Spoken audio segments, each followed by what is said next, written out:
Well.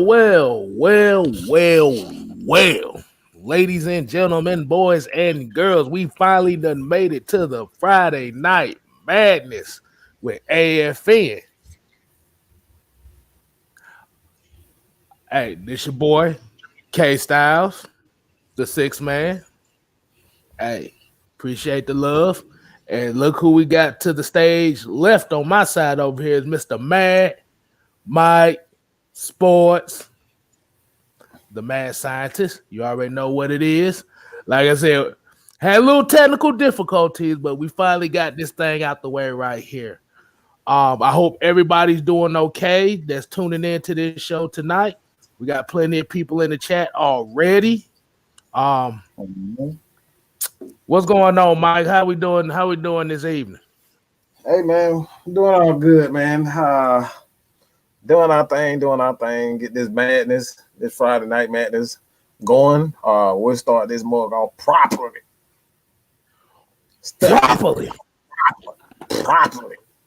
Proper. How the Triple H you do it? Proper. All right, so everybody know what the deal is, how we start these shows off. We can't start these shows off without the shout-outs going on here. Like I said, what I see here in this chat right now, we got KSTYLZ Sports and Gaming in the building, the Nation, what's happening, bro? How we doing? YMOF Jamal, got that Dynamite, Mr. Motivator, Ghost Peppers, Joseph Thornton, Asia Green, what's going on, lady? Michael Walker, what's going on? Vortex Goated, Show Enough. Who the baddest mofo in all of Harlem? Show Enough. Speed Falcon for life. Kenneth Lewis, Ezekiel King, Mr. Lee the Third. We got James One's Love Williams, Rodney Brown, Reggie C2K. We got Sean Jones and Van Terminator ECW. Make sure I got that right. Man, Falcon Fan 9293. Oh, Utah Sports is in the chat tonight. Oh man, they coming in here. Hey, we gotta get to a show here. Like I said, we're gonna get the rest of y'all shout out. Oh, they coming in with it. But what you got for us, Mike? Hey man, I guess we'll start off with something that I think is fairly important. Hold on, let's do it right. Let's do this damn thing right. Oh, okay. I see what you did. Hey man. Yeah. Look, hey, I think this is what everybody was wanting. This is exactly what everybody wanted. Everybody wanted this. I wanted this. You wanted this. Everybody wanted this. And if this dude end up being a very good player, they got some explaining to do. Okay, they really got some explaining to do because you got a guy that quite possibly this will be the breaker, and this will be the breaker for the previous regime. And he's having a strong mini camp, and this is coming from the head coach. This is coming from the head coach himself, Arthur Smith. He's saying that he's having a very strong mini camp, and I don't think this is out of the. I don't think that's out of the question whether or not he's going to have a significant. He's going to have a significant role as far as the Falcons running game is concerned, man. Like, hey, I love it. I mean, a lot of people also, they say that when you look at me personally, when I look at what Derrick Henry can provide, like, I think Kwarji Olderson is exactly what Henry can, he can give. Like, he has that breakaway speed. He's definitely tough between the tackles. He is a physical runner. Like, he can definitely be that guy. So it's like, I don't think it's out of question to see, to kind of see him with 10 touchdowns and, close to 500 500 or more rushing yards this year. I think he can definitely be that, especially he and Mike Davis end up spreading the carries the way that I believe that they will. I like it. I love it, to be honest. Oh man, hey, I'm not surprised, to be honest with you. Mm-hmm. It was just all about the opportunity. Like we said, the former friend, Smithers regime, basically just they basically just put this boy in the shed and just left him in there to rot. Like I said, hey, we got a young. This is a young bell cow that we have in the making here. Because I know when I read the reports and stuff, like I said, it was just saying he's getting familiar with the pass protection. You know, he's building his confidence. Because, like I said, you think about it, you went from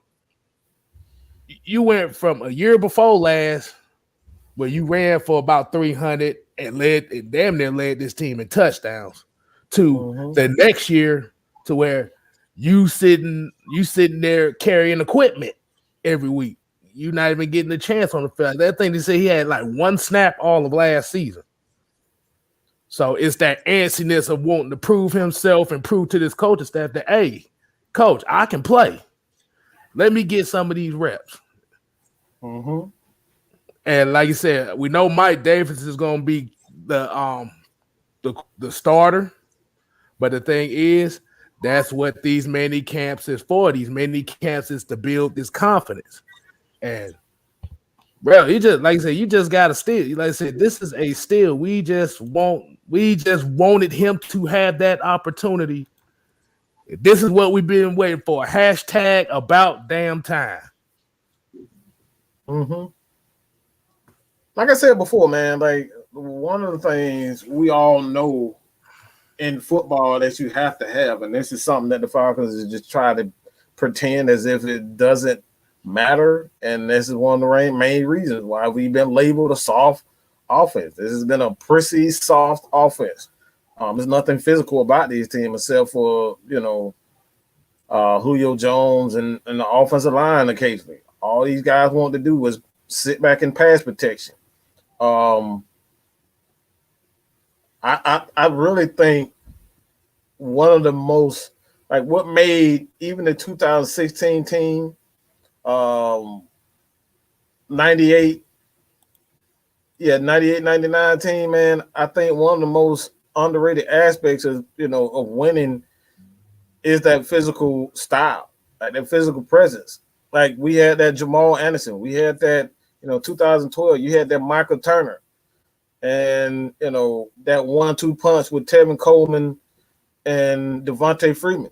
Like they gave us that physical, they could get those tough yards. Like now it's like they went away from what they did best. They wanted to play pretty football. And now you got a guy like Quadri Olison, man. It's like Devontae Freeman could get those short yardage. He can get in the end zone. Tevin Coleman can get in the end zone.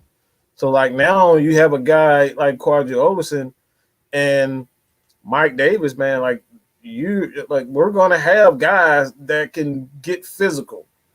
Now we get to punch people in the face. That right there we haven't seen in a while. Got to get back to punching people in the face. We can't allow people to hit Matt Ryan as much as he's been hit in the past few years. He's been hit way too often. Falcons don't run the ball as much as they should be. But what I'm saying, I love what I'm hearing from Quadri Olison, what I'm hearing about Quadri Olison, especially coming from your head coach. When your head coach is the offensive coordinator and he's a play caller, he's talking about he's having a strong mini camp. That's all I need to say. That's all I need to hear, and that's all I need him to say. He's having a strong running back, having a strong camp, and the running back is a physical guy. Like, come on, man. I'm loving it. You gotta love it. That's the 3 words we're gonna use. You gotta love it. But let's get some of these comments let's right get this one. Let's get this one out. Coach Mathis. Terrence Mathis Said the running game is. Go ahead, man. I'm gonna let you add that. The run game is key until they get comfortable with the new passing scheme. All right, yeah, I totally agree with that. 100. When they get like one of the things the Falcons have to their advantage, and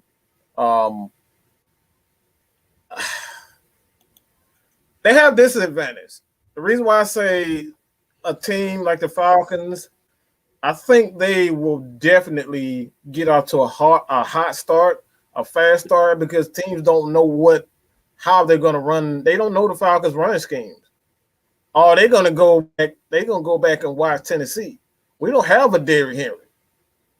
This is not the same O-line. This is not the same running back.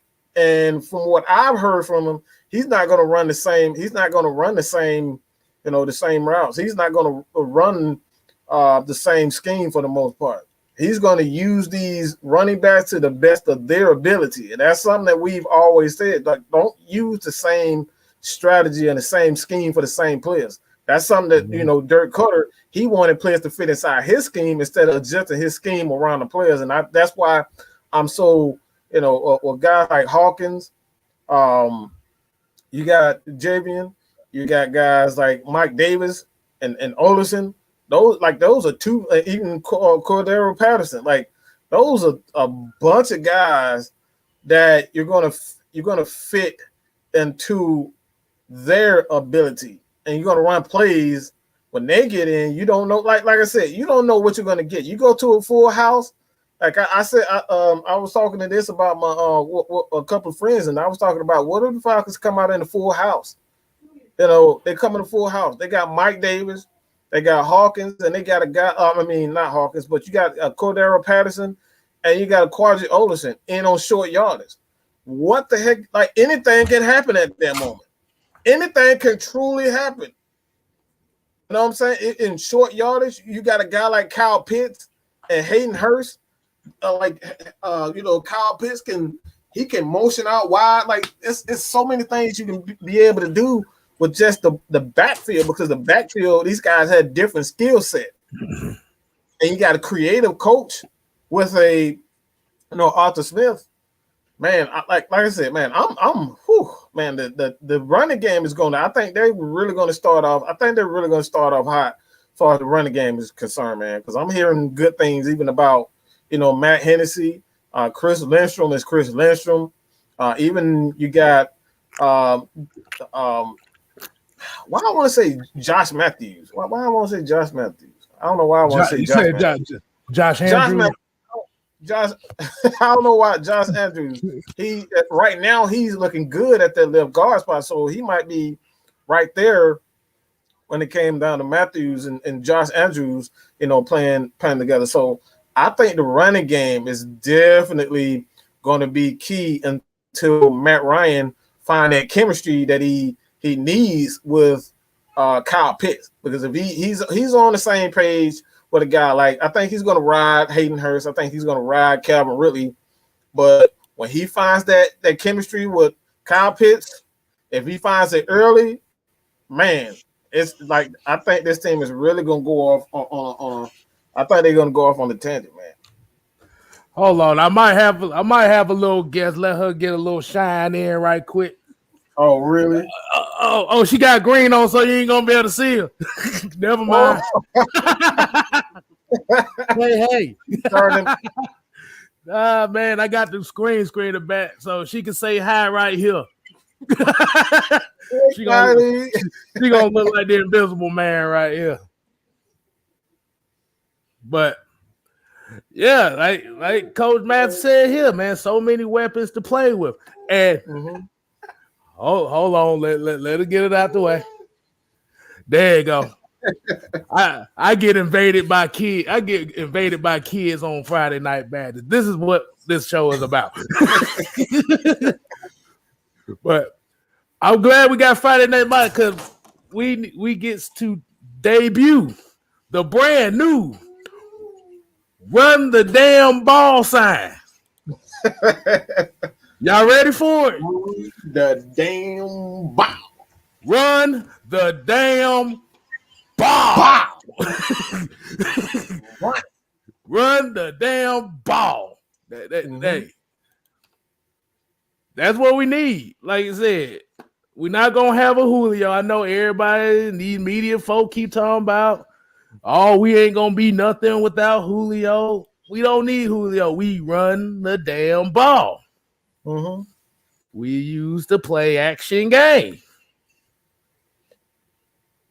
You got What two more can you tight say? ends. You got two great tight ends. Like you really have two great tight ends. Technically three. Actually, right now we got about 5 or 6 of them, but like Lee Smith is probably one of the best blocking, if not the best blocking tight end in the league. So it's like, man, we're gonna see some interesting formations. I really believe that. Oh, I was about to ask that. I don't know if anybody watched the 6-man combo show last night, but I want to ask, did everybody do their homework assignment that I gave them? They probably didn't. Because the homework assignment was basically go look at Janu Smith from Tennessee last year. You're going to see basically how they use these tight ends. Hold on. We got a $5 super chat. Daniel Bell said, man, Mike, let's talk about this new Creepers defense from Dean Pease when someone blitzes on every play. Go ahead. Hey, I'm about to say, hey, that's what you want. Like I said, you want to send. My bad. You want to have that unpredictable blitz. Like I said, we're actually going to see some corner blitzes. You're going to see some disguise cover 6s that might be man and have an all-out linebacker blitz. Like I said, it's so many different factors, and we got so many interchangeable pieces on that defense. Like I told the other day, Eric Harris, we forget about Eric Harris, but he's about to be major in this defense when he's in the game because he not only can he line up as a safety, but he is a linebacker as well. So if you got them sub-package nickel formations and stuff like that, that's your big nickel right there. They could plug him at linebacker and he'd be just a big safety. So we love it. What do you think about that, Mike? Well, what I don't want to happen is to blitz too much, blitz every play. I believe in controlled chaos. One of the things that was so great about guys like Todd Bowles, as well as a Dean Pease, Rex Ryan, those guys give the impression that they're constantly blitzing, and what it is, it's a zone blitz. A zone blitz gives the impression that you're going to send everybody, and you got guys that are they'll fake blitz and they'll end up dropping off in coverage. So it's like they look like they coming with 6, but they'll only come with 4. But you don't know when and where those 4s are going to come from, and that's the thing. Sometimes you get 4, sometimes you'll get 5. And I think that's where the Falcons are going. You always hear me say this. And one of the things that I love most, and I think is very important in this day and age, is that, the creativity. Got to be more creative. Got to be more creative on the defensive side of the ball. Because everybody knew when 3rd and 20, 3rd and 15, 3rd and 30, the Falcons was going to get in. They weren't going to send no blitzes. They were just going to rush forward and drop everybody else in a cover 3 zone. And they're just going to pick us apart. So now you got Dean Pease. This dude can send. I've seen him send blitzes. I'm talking about 4, 5, 6 guys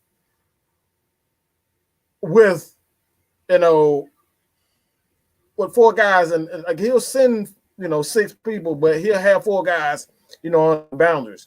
He's not going to sit back and let you get comfortable, and that's the thing. Don't let your quarterback get comfortable, create something. You got to keep sending different styles of blitzes. It's not so much blitzing all the time.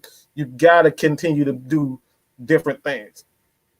And I think that's what matters most. What do you say, Mike?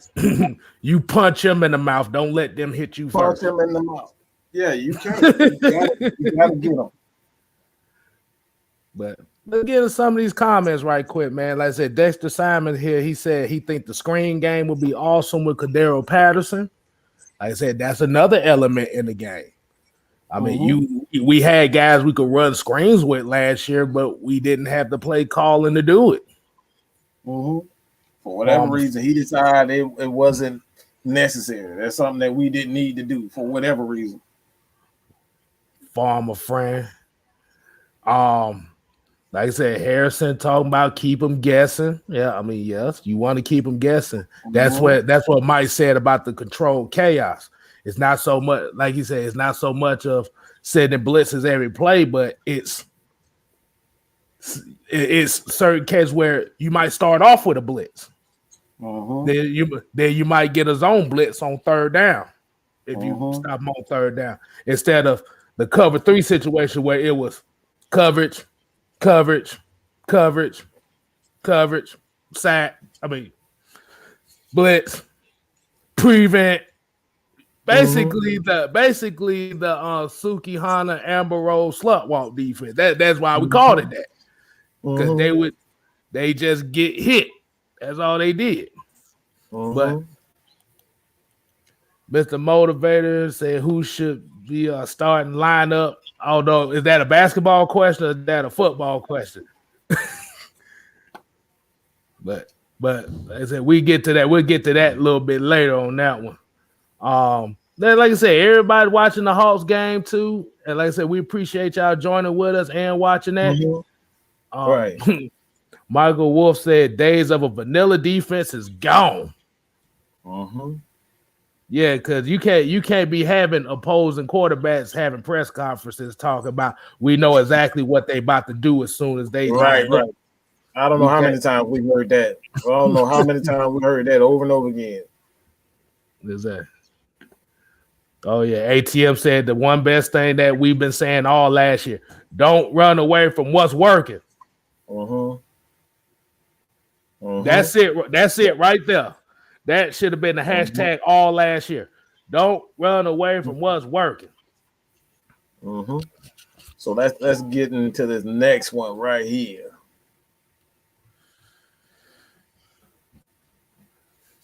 that right there. This KSTYLZ, you already. I know why you smiling for this. Like this one for me. This one for me. Like I think this is. Man, look at this dude, man. Like that size is just unreal. Like this dude is like this man is not a small guy. All right, make that clear. Richard Gann is not a small guy. He is not a small guy, but Kyle Pitts make him look small. And the great thing about this, he using them all over the field. They've said, it's been reported they've used them in the backfield. They use them on like as a tight end receiver. Like they move this guy all over the place. And that's something that we didn't happen. Like I know a lot of people is like, oh, we're gonna miss Julio. But again, this is one of those things where we always say, let the athletes do all the work. Get the ball out of the quarterback's hand and let the playmakers be playmakers. That's what you need. Right. That's why we got a guy like Cordero Patterson. We were just looking at some tape the other day. We were looking at some tape the other day, KSTYLZ, where we saw that Arthur Smith actually had a tight end in the backfield as a running back. What did he do? Ran the damn ball. He ran the damn ball with a tight end, bro. That's the type of stuff. That's the stuff you're gonna get from him. He legit ran a toss sweep with a tight end. I don't think you guys are hearing me. He ran the ball a tight end. And that's no joke. So we're going to see guys. We're going to see KP. We possibly going to see KP at running back. We're going to see Cordero Patterson. We could even see Calvin Ridley at running back. This is the stuff we're talking about. Creativity. Cannot continue to do the same things and expect results. That's what the Falcons and that's what former friend always did. It was always the same things over and over again. So it's like, I'm excited to see Kyle Pitts all over the field. What do you think? All right, before we get to this, I'm going to get the Ultra Shot 97s. He was talking about a unicorn.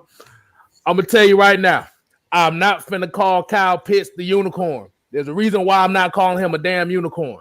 Because every time I hear unicorn, I think of Kstlyz Porzingis. So we're not calling him a unicorn no more. God damn it, he's Stretch Armstrong. That's what we're gonna call him. Yeah, I'm not fond of that name myself. I'm telling no grown ass man, no damn unicorn. What the hell? I understand he's a physical freak, but goddamn, like I said, he got the same nickname as Kstlyz Porzingis. I don't think y'all want to be calling him a unicorn right now. No, I don't want to call him grown man. I'm just not fond of that. Like I said, we just gonna call him Stretch Armstrong because he crazy.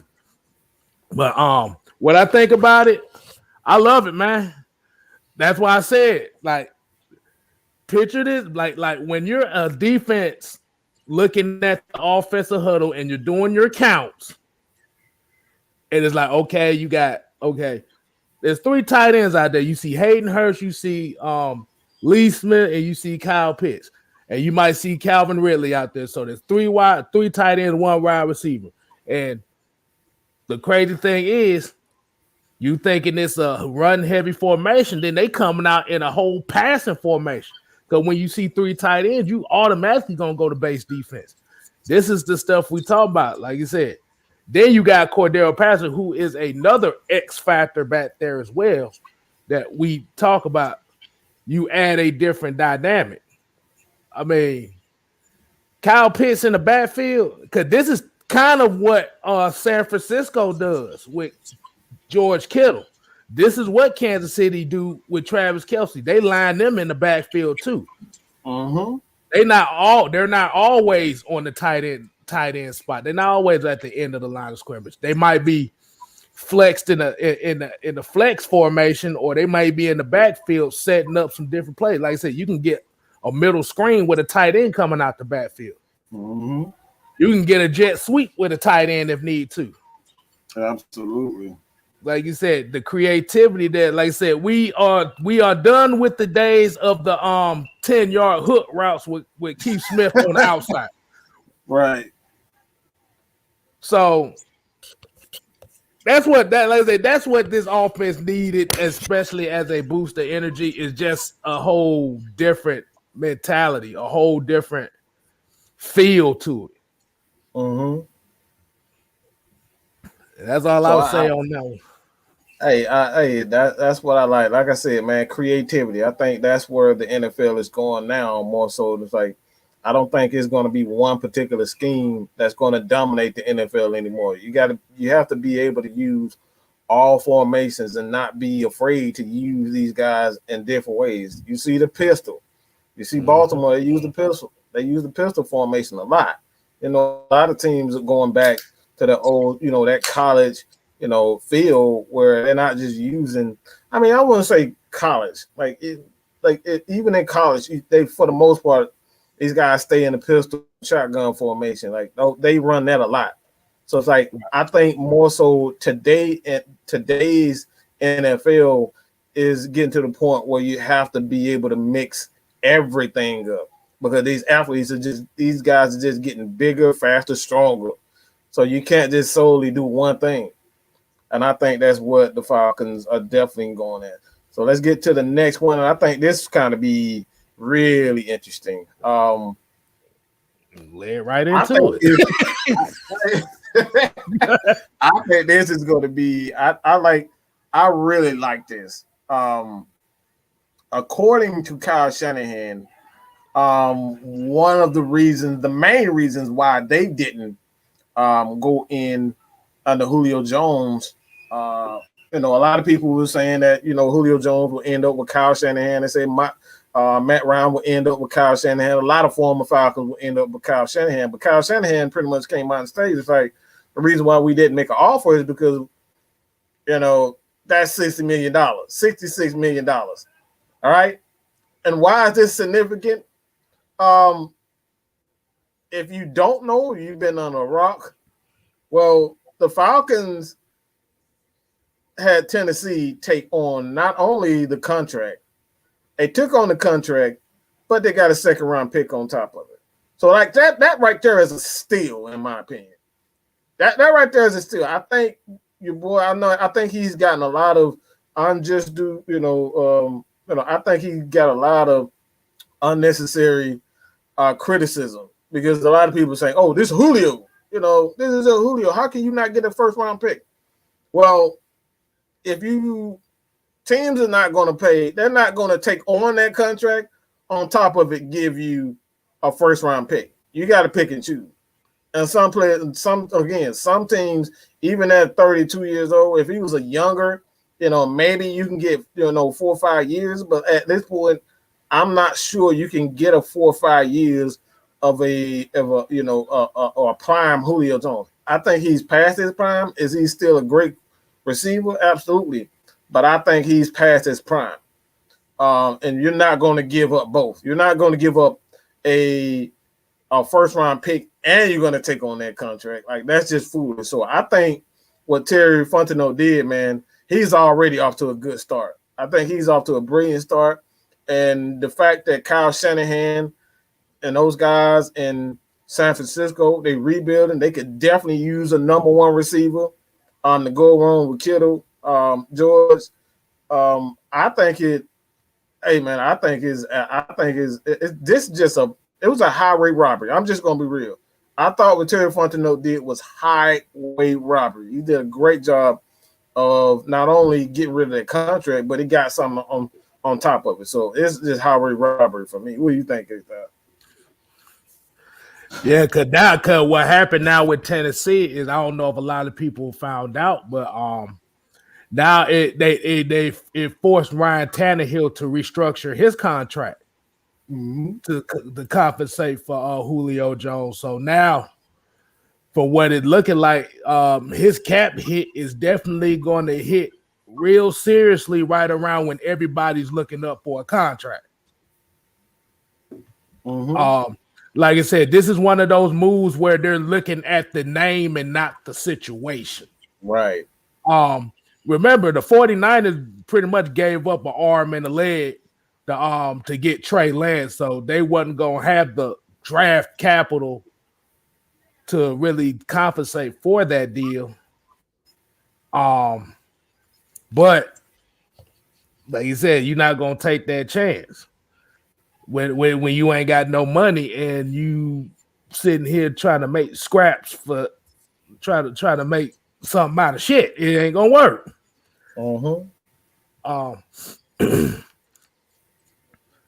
Like you said, now that we can pay our rookie class, I think they say after we pay our rookie class, we'll still have about $9 million left on the books to use for a decent free agent if we need to.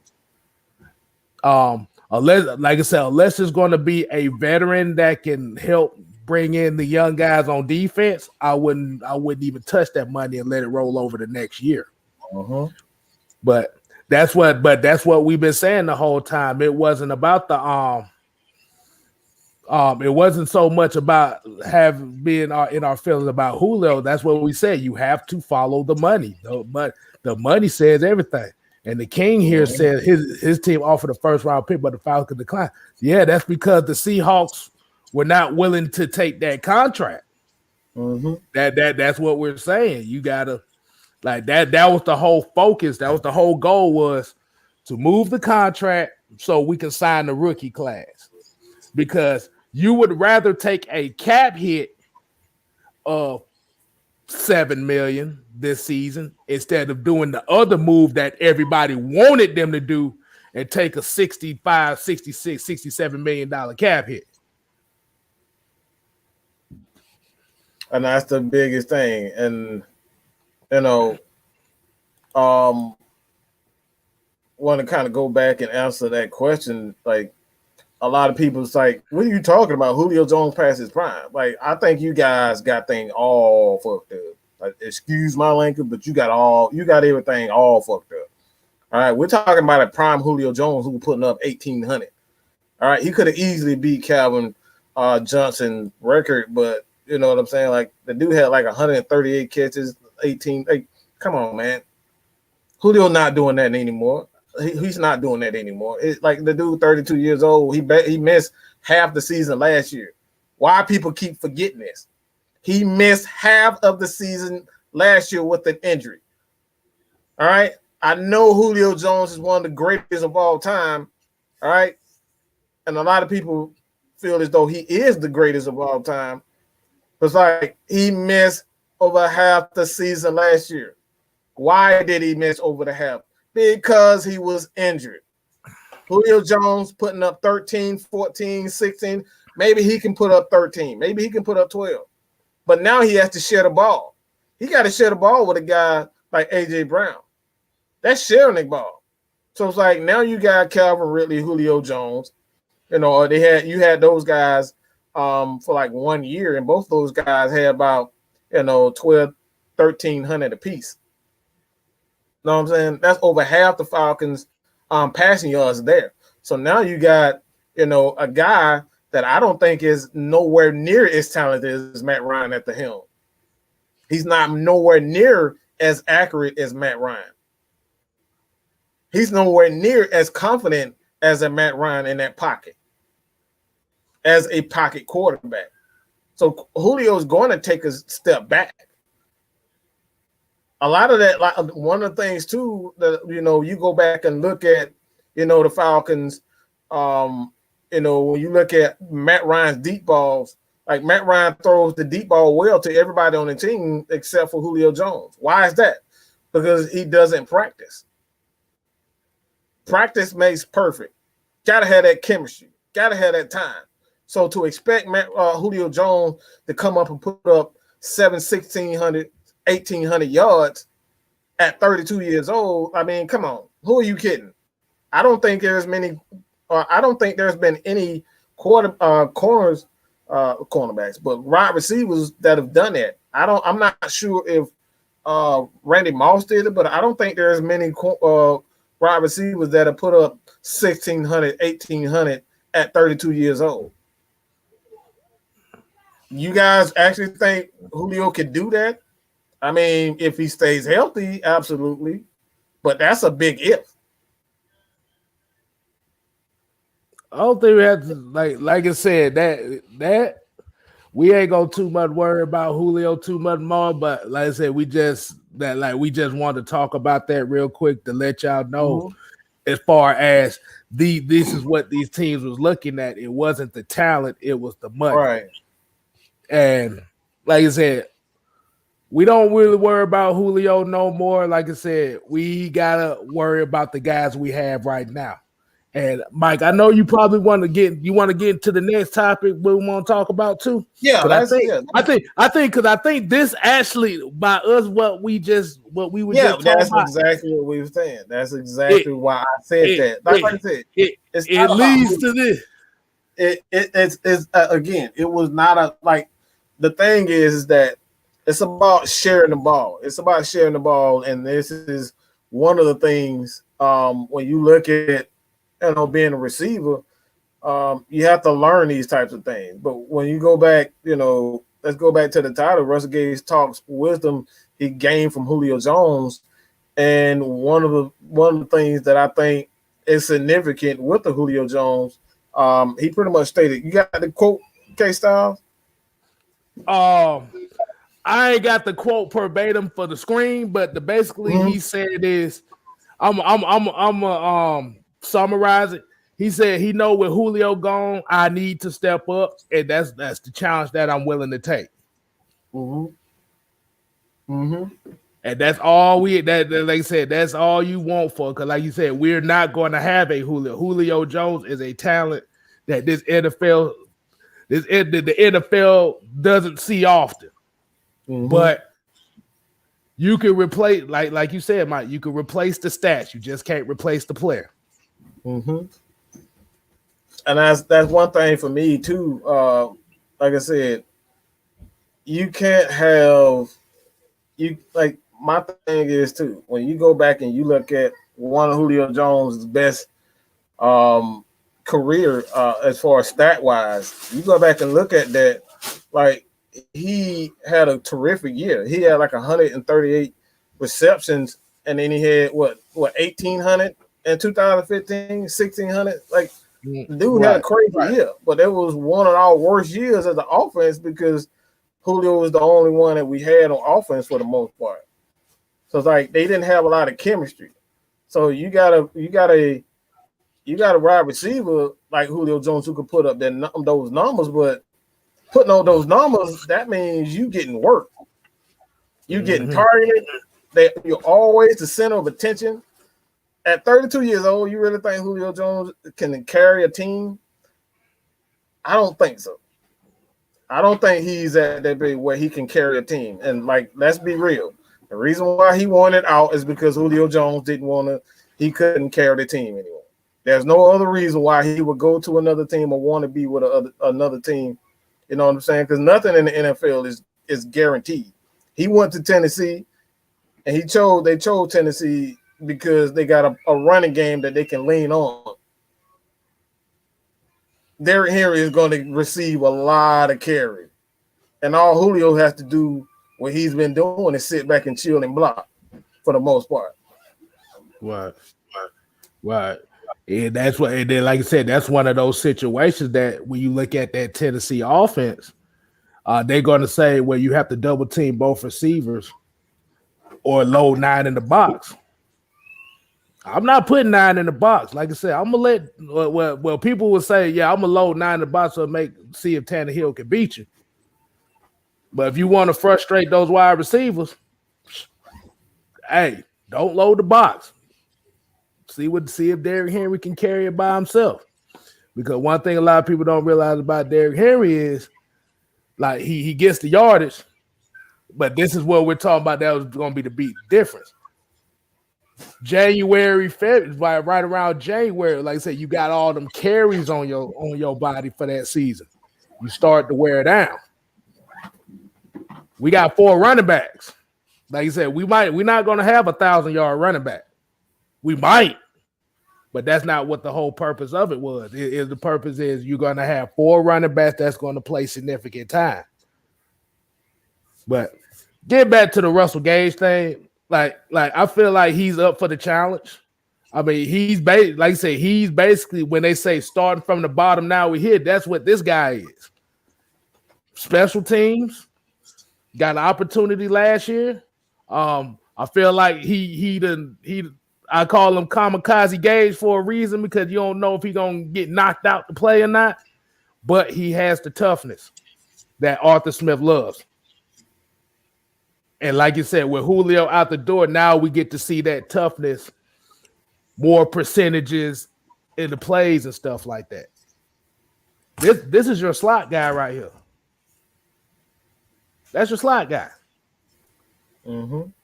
He ain't gonna hit you down the field with nothing. But what he does is he gives you another chain mover. He gives you another first down guy.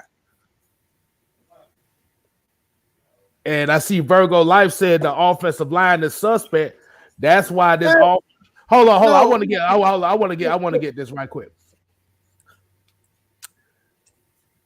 You gotta look at how this offense is set up. I did it last night. I'm gonna do it again. 1, 2, boom. 1, 2, 3, boom. It's designed to get the ball out the quarterback's hand quick. So I don't think this line is suspect. I think the concepts we was running last year was suspect. Everybody saw it. Let me tell you something. Let me just say this. All right, we got to stop with this nonsense. All right, everybody knows when you play Tetris, there's only so many moves that you can do with Tetris, right? You flip it around and then you move it left or right. That's it. We know it's simpler. It's a simple game, and it's like you understand. All right, you can get it. That's a simple. Flip it, flip the blocks over and over again, and you move it left or right. That's all you can do. Why am I saying this? Because that's essentially what the Falcons offense. You knew they were going to do two things. They were going to run them deep shots, and they were going to run the draw play up the middle. That's it. It was simple. It's a simple offense. So if you got a simple offense, how are you going to how the offense is supposed to do anything significant? How are they supposed to get in the rhythm if they're doing the same crap over and over again? The NFL is designed. We're talking about these guys have cameras. I mean, we just did a whole spy game. They sitting up in the stands with binoculars. They got we heard. I don't know. You guys remember they had like a like one of those what is those flying helicopters with like the hover thing, whatever. I forget what. The drones.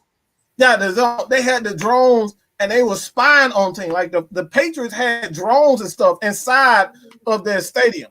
So they recording stuff. So technology right now is at an all-time high. All right? At an all-time high. You're going to get figured out. You're going to figure out. They up like the NFL defenses at this point, they got mics that pick up your cadence. They pick up what you're saying on the field. So that's why you got a lot of guys that are saying, using hand signals and whatnot. Why am I saying all of this? Why am I saying all of this? It's because it matters. We're talking about everything. It matters when you continue to, make things. You got to be able to make things and create that doubt. You got to be able to create that doubt from down to down. Because one of the things that Dirk Cutter did, and even on his team, you go back to the Super Bowl. We knew every down what they was going to do before they even did. We literally called out everything before it happened. Literally called out everything before it happened. When that happens, your defense, you don't have a chance on offense. As an offensive lineman, you don't have a chance because you already know. So when you create that doubt in the offense, this is what made the greatest show on turf so different, so great. Because you didn't know if Marshall Faulk was going to catch the ball out of the backfield or he was going to run the thing. You didn't know it was going to Torrey Holt or you didn't know it was going to Isaac Bruce. You know what I'm saying? And they had tight ends galore. They had Oz Hakeem who could take he could take an end around to the house. You had no clue what they was going to do. The same thing with the Chiefs. You got the guy Tyreek Hill. You didn't know if he was going to go deep. You didn't know he was going to get a screen. You didn't know he was going to get the ball out of the backfield. You had no clue what they was going to do. That's why the offensive line play is so suspect, because from day one, from game one, teams knew exactly what Dirk Cutter was going to do. That's why offensive line struggle. Creativity, the lack of creativity. That's what make even like when you go play in Madden, one of the best ways to beat anybody on Madden is to find out their tendencies, what they do in certain things. I know this guy's going to do this every play. Once I figure out what he's doing, all I got to do is just create doubt. You know what I'm saying? I'm not go fake the blitz. I'm just trying to get on y'all level, like fake a blitz, center zone blitz, do things like that. You know what I'm saying? Like that, like creating that doubt is how you get offensive linemen. Offensive linemen. KSTYLZ even said this. Say this. He loved offensive linemen, defensive linemen. Them big hog mollies like to beat up people. They don't like going backwards. They want to beat people up. Hey, that's what the comment got right here with Brian Peoples. They love to move forward, not backwards. That's how you keep your offensive line engaged in the game. You move forward.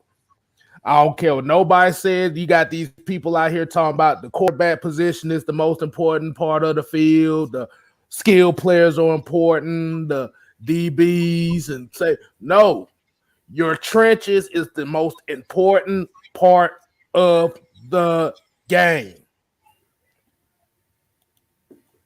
You got it. Basically, like you said, you got defensive linemen trying to move forward, and you got offensive linemen trying to move forward.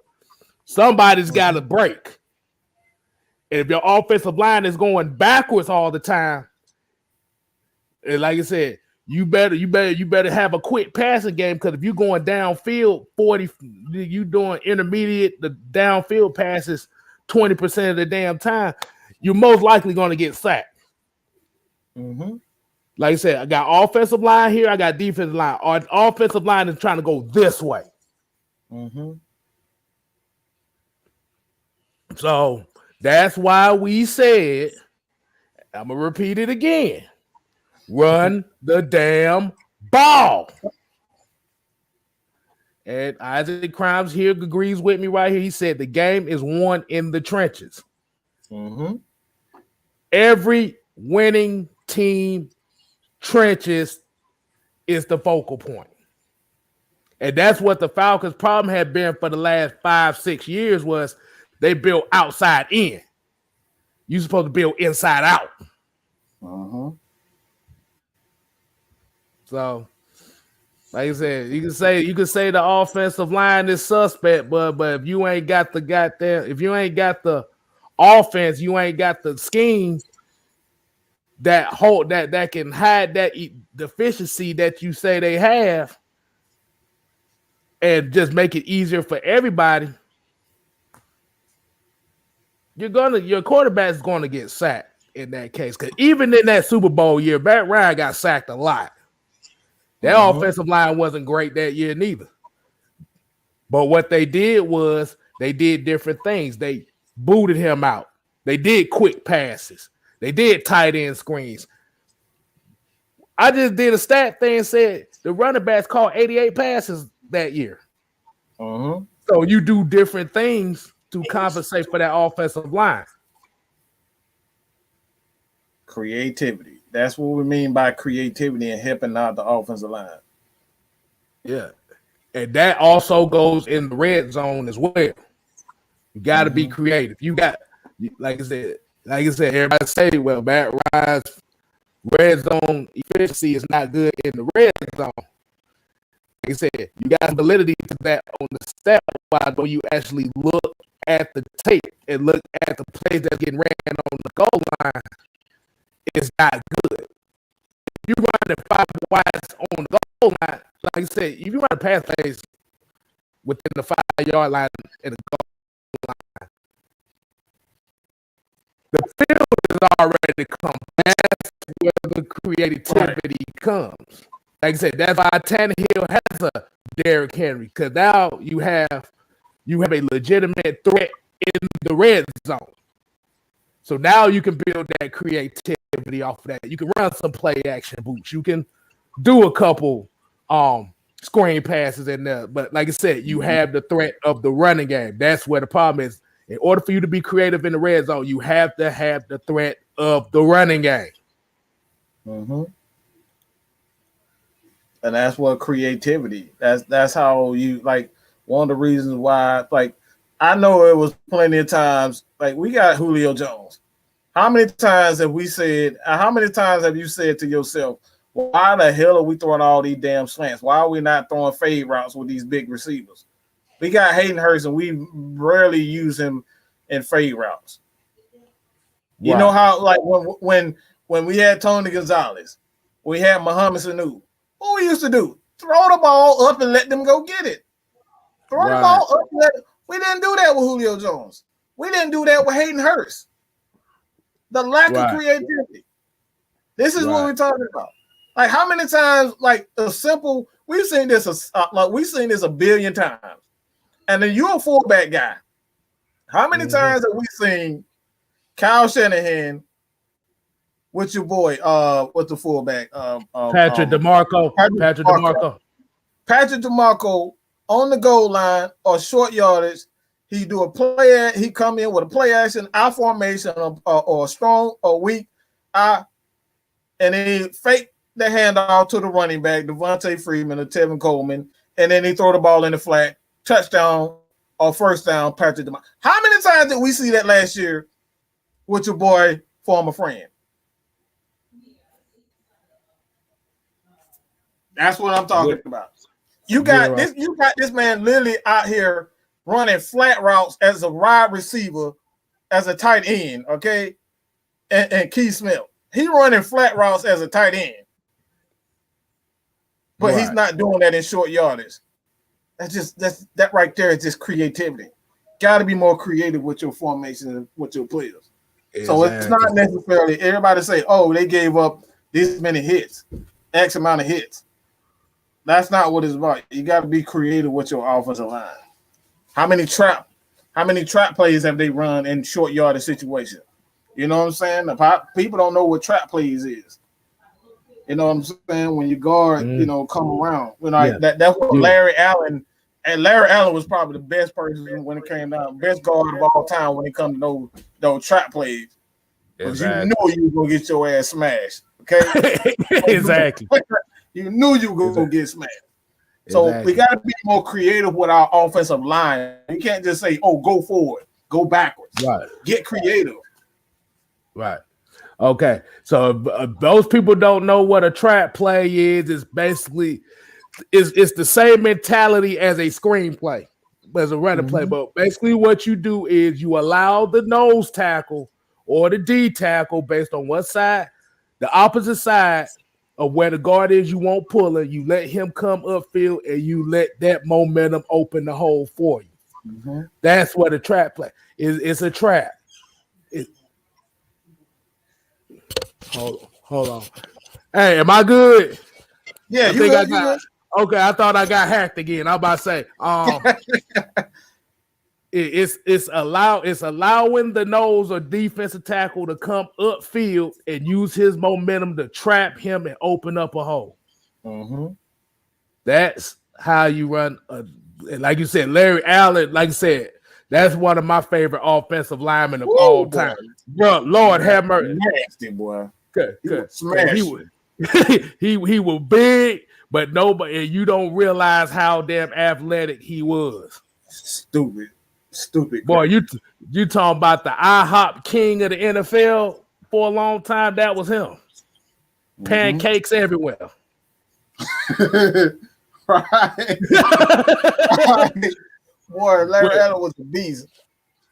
Exactly. And that's what we should be doing with like we should be doing a lot of that. Like you can even do trap plays with tackles. Like that's something that Jake Matthews, like you see him on screens. Like these offensive linemen want opportunity to smash. Like, come on, man.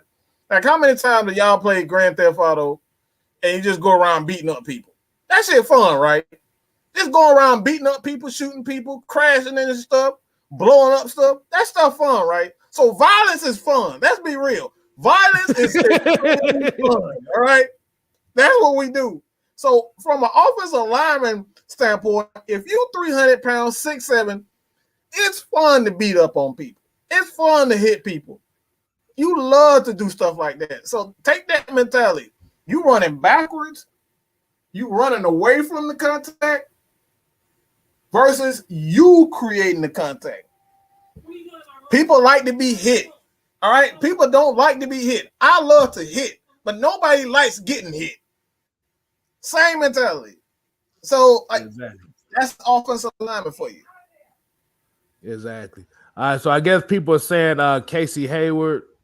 I don't know if it was Casey Hayward. He got a 1-year deal with the Raiders. I was gonna say the Oakland Raiders, but I forgot they lost Vegas now. So they still need a lot of work. Hey, I would tell, and look, I tell Cadero Bobo this. I'm about to say you can have Julio Jones. Hey, that's fine with us. It wasn't, like I said, it wasn't really, like I said, I say it's, if you're looking at team for team, I didn't really see it as an upgrade. It was pretty much damn near the same identical situation. It's just that you had a UPS truck in the backfield. Whoa. Let me check this little dude real quick, okay? Let me get something straight. First of all, you motherfuckers lost, okay? You lost. So I don't know why you up in here talking all that crap. All right? You lost. and you lost and you lost and you lost. Okay, you had the best running back in the league and you still couldn't get to the championship. Okay, that's first and foremost. All right, so Tennessee ain't that great. You don't have a great defense. You essentially did exactly. I don't think it was a lateral move. Yeah, you got one of the best receivers in the game, but you still got Ryan Tannehill, that quarterback. Let's be real. When y'all signed him, y'all had no idea that this dude was going to be worth anything. So let's stop. Let's get off, okay? Get off your high horse. Yeah, you got Julio Jones. Yeah, Julio Jones is still one of the best receivers in the game. When healthy, okay? When healthy. All right, so let's stop with this, we start. We don't know how the season is going to go. We don't know if Matt Ryan is going to be the same quarterback. We don't know if Julio Jones is going to be the same receiver. We don't even know if Derrick Henry is going to be healthy because this dude has been ran straight into the ground. So let's get off your high horse and be like we always say here, wait and see, because you might be sitting right next year and that number one spot or top 5 pick, something that we know something about. We go from a Super Bowl to one of the worst teams in the NFL. So trust me, you want to stay humble, dog. Just because you got Julio Jones don't mean you automatically a Super Bowl contender, because you got teams like the Colts that you got to contend with. You know what I'm saying? The Colts are no joke. You got even a young Raiders team. You got the Chiefs. You got the Patriots with a new quarterback, a young quarterback. You got so many other teams. So let's calm down, little Titan. Okay, calm down, little Titan. I know you're excited about Julio, but get straight. All right, we got to get you straight over here, dog. I'm about to say, good analogy on that, man. Because now now it's a big difference now from, like I said, now with the Julio thing, and now this is what we said about the media putting they putting all this stuff and emphasis on this trade, and people keep saying, like you said, people keep saying the Falcons lost in the trade. The thing about it is, you can win by subtraction. Mm-hmm. That's what the case was. It's not about what you got. That's a great point. I'm sorry, but you just brought that up. You can win by subtraction. Yeah. How many teams we literally just seen? We literally see the Patriots do that every single year for a long time. Wow. They've gotten rid of Chandler Jones, and somehow their defense end up being much better. You know what I'm saying? Their defense end up being much better. And that's just, like I said, that's just one of the right. So when we look at that from a standpoint, it's like I said, you win. Y'all won just based on the merit of the player. Like I said, we can give you that, but the merit of the player said you automatically won and the Falcons lost. But the thing about it is, when you're in a situation like we did, like I said, it was a now and future move by moving that money. Because now Tennessee, like I said before, Tennessee is a situation where they have restructured Ryan Tannehill, and now they're going to be on hook for a bigger cap hit in the next couple of years, which is at the same time where A.J. Brown's going to be looking for a deal, which is the same time Derrick Henry's going to be looking for an extension, and at the same time Julio's going to be looking for a deal too. So now essentially he really just got put back in the same situation he just left. But hold on, we got somebody coming in this damn thing right here. I know y'all know him. Y'all see him here. VF Hey, what's going on? What's up? What y'all doing good? What's up? Hey man, what's up, man? I'm not upstairs. I'm not in the studio today, so I'm down here in the room just chilling with my son. But I want to come in and talk a little bit, see how y'all were doing and see what's going on with Atlanta Falcons Nation. What's up, everybody? How y'all doing? Gravy, What's baby. up? What's up, man? What you got for us? Nothing really. Just I like the moves that well, I ain't gonna say the moves, but the signing of the linebacker Jeff Holland. Yeah, I like that, and to me that shows me that um the organization seen something in this guy that really impressed them. So I really want to see what he can bring to the table. Also, the fact that number 11 is gone now. Now we don't really have to worry about what the offense is going to look like. We know what it's going to look like now. And I mean, like you were saying before I came in, what the Titans are doing now, I mean, they're basically in a win now situation because they're going to have right, contract problems within the next 2 to 3 years. So, right. I mean, good luck with that. But I think with us, I think, with Julio gone and now we can sign our rookies, we're still going to have a little bit of issue with money, but it's nowhere near to what it is. But it's Hmm. easy to navigate, and we'll be able to get some more players at good value and have them to show their worth throughout their career. So, a lot of people saying that we may have lost that trade. I don't think so because in the long run, we're going to be fine. And I think the Titans, if they don't do anything within the next 2 years, they're probably going to be worse off than what they were before Julio was traded.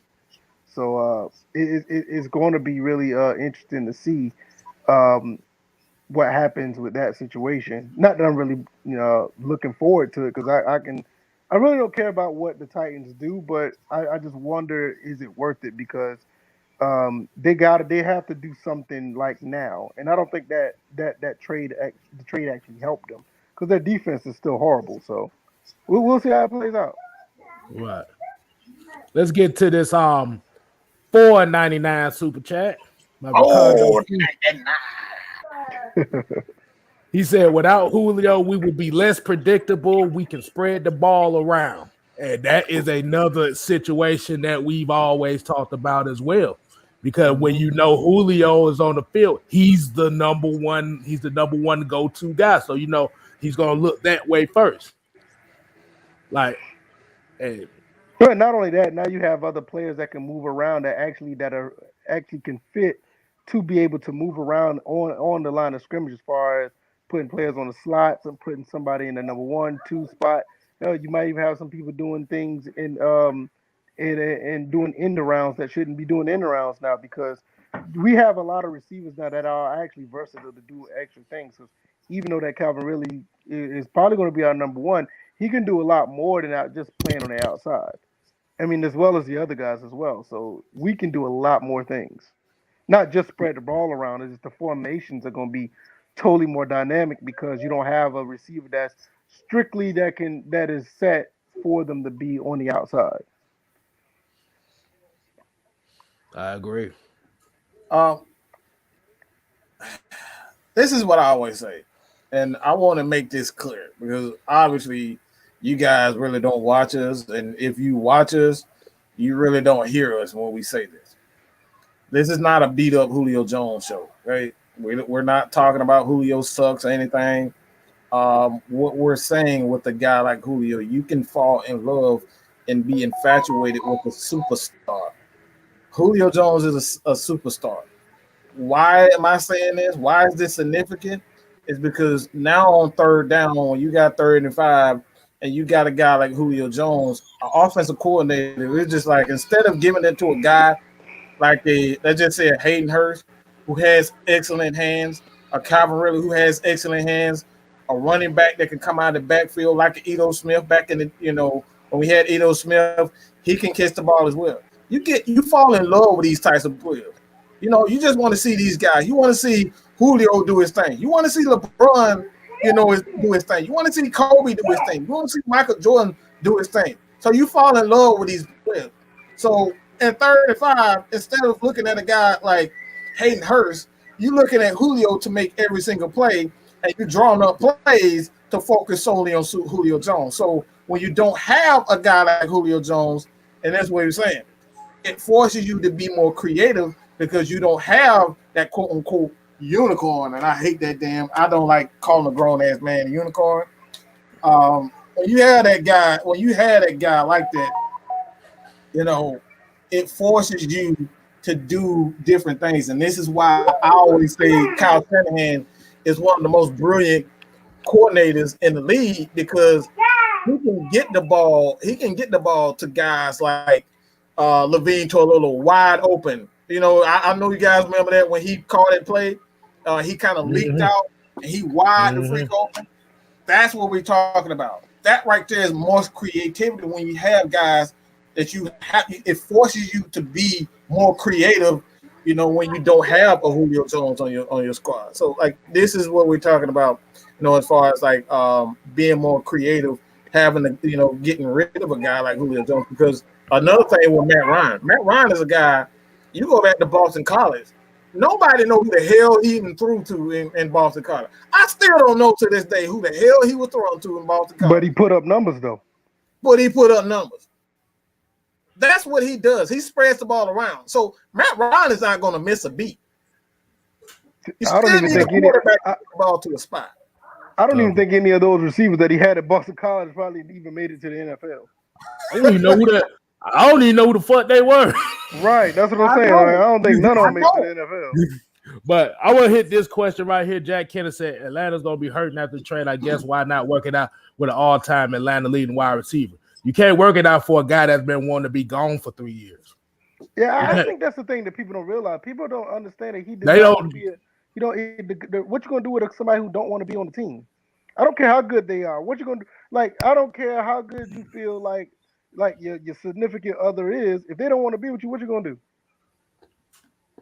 Hey, yeah, like I said, you don't want to be you don't want to be keeping around a guy that don't want to be there.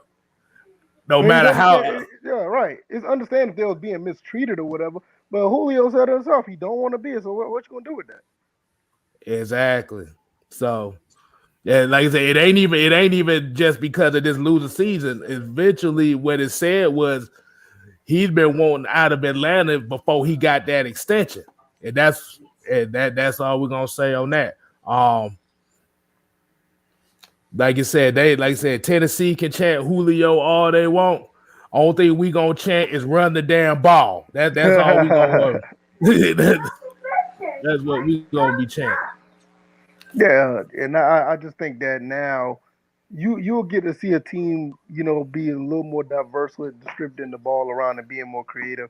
Yeah, that's what I said. I mean, we took the offensive coordinator from Tennessee. So we will really get to see what we can do over here compared to, you know, what we had in the past. And I think it's going to be more dynamic, honestly, because Sarkisian, boy, I tell you, and you know, I do miss Shanahan, you know, but everything he done throughout that season, not just what happened in the Super Bowl, because he was way more, you know, dynamic with his play call and having people all over the place, but he's not here. So I think this offensive mind is going to show what this team can do. I think this my homie right here. This my homie right here. He said, "Next man up, Gage, time to shine." Hey, that's all you gotta do, right? They like I said, that's all we asked for. Like I said, but and not only that, I mean, Gage, time to shine, but you got 2 or 3 other receivers that can have a breakout. I mean, Tajay Sharp just didn't get the chances that he had when the teams he was at. Frank Darby just had the attitude to seem like he wants to be an alpha dog on the team. And then, I mean, we haven't even talked about Zacchaeus. Zacchaeus could be very deadly in the slot. So we got a lot of stuff going on here. yeah, there you go. Ricondo King said we established the run game. Matt's gonna shine bright. Yeah, he caught a fish. I'm about to say that sounds like what the Tennessee fans gonna do when Ryan Tannehill get his ass sacked trying to throw the ball. Again, we don't know if this dude has an alpha personality. Why are we skipping over that? You got to have a personality to deal with a guy like Julio Jones. We gave this man $66 million. He was the center of attention on the offense for 10 years straight, and he still wasn't happy. Okay? went to a Super Bowl. Not many players can go say that they've been to a Super Bowl. Okay, let's make that clear. Not many players, not every player in the NFL can say they've actually made it to a Super Bowl, and he still wasn't happy. Yeah, that's crazy. Okay, so don't like I said, don't just think because you have Julio, everything is guaranteed. We said for years that we had Matt Ryan and Julio Jones. Oh, we gonna get one. We gonna get one. We gonna get a ring. We gonna get a ring. We still on that chase. I mean, you guys have still been trying to replace Eddie George. You know, we don't know if Derrick Henry's going to stay healthy. God bless him. I hope he does stay healthy. We're talking about we got to be realistic. This dude has had over 400 or 500 carries in the last 2 years. That's a lot, bro. But you also got to think about it. Look how many years they had between Eddie George and Derrick Henry, and he had 1 or 2 years with Chris Johnson. So you're talking about almost 15, almost 16 years of not having a good running back. You know, so I mean that's a big gap. So it's like I totally agree with what you were saying. Exactly.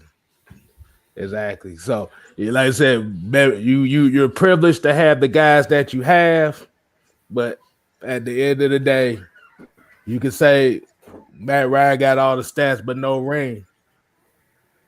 But remember, almost 13,000 of them yards that he threw with the Julio Jones, so you have to put him in that category too. Yeah, you know how people do. They always try to throw everything on the quarterback, like nobody else is at fault, or nobody else could be to blame either. You know, so they're just like with this whole season, this past couple of seasons. They try to throw everything on Matt Ryan. He's top 5 in all the categories, did everything right. Yeah, the 11 interceptions, I can give you that. Okay, that's something to blame on. But what about the defense all the other times?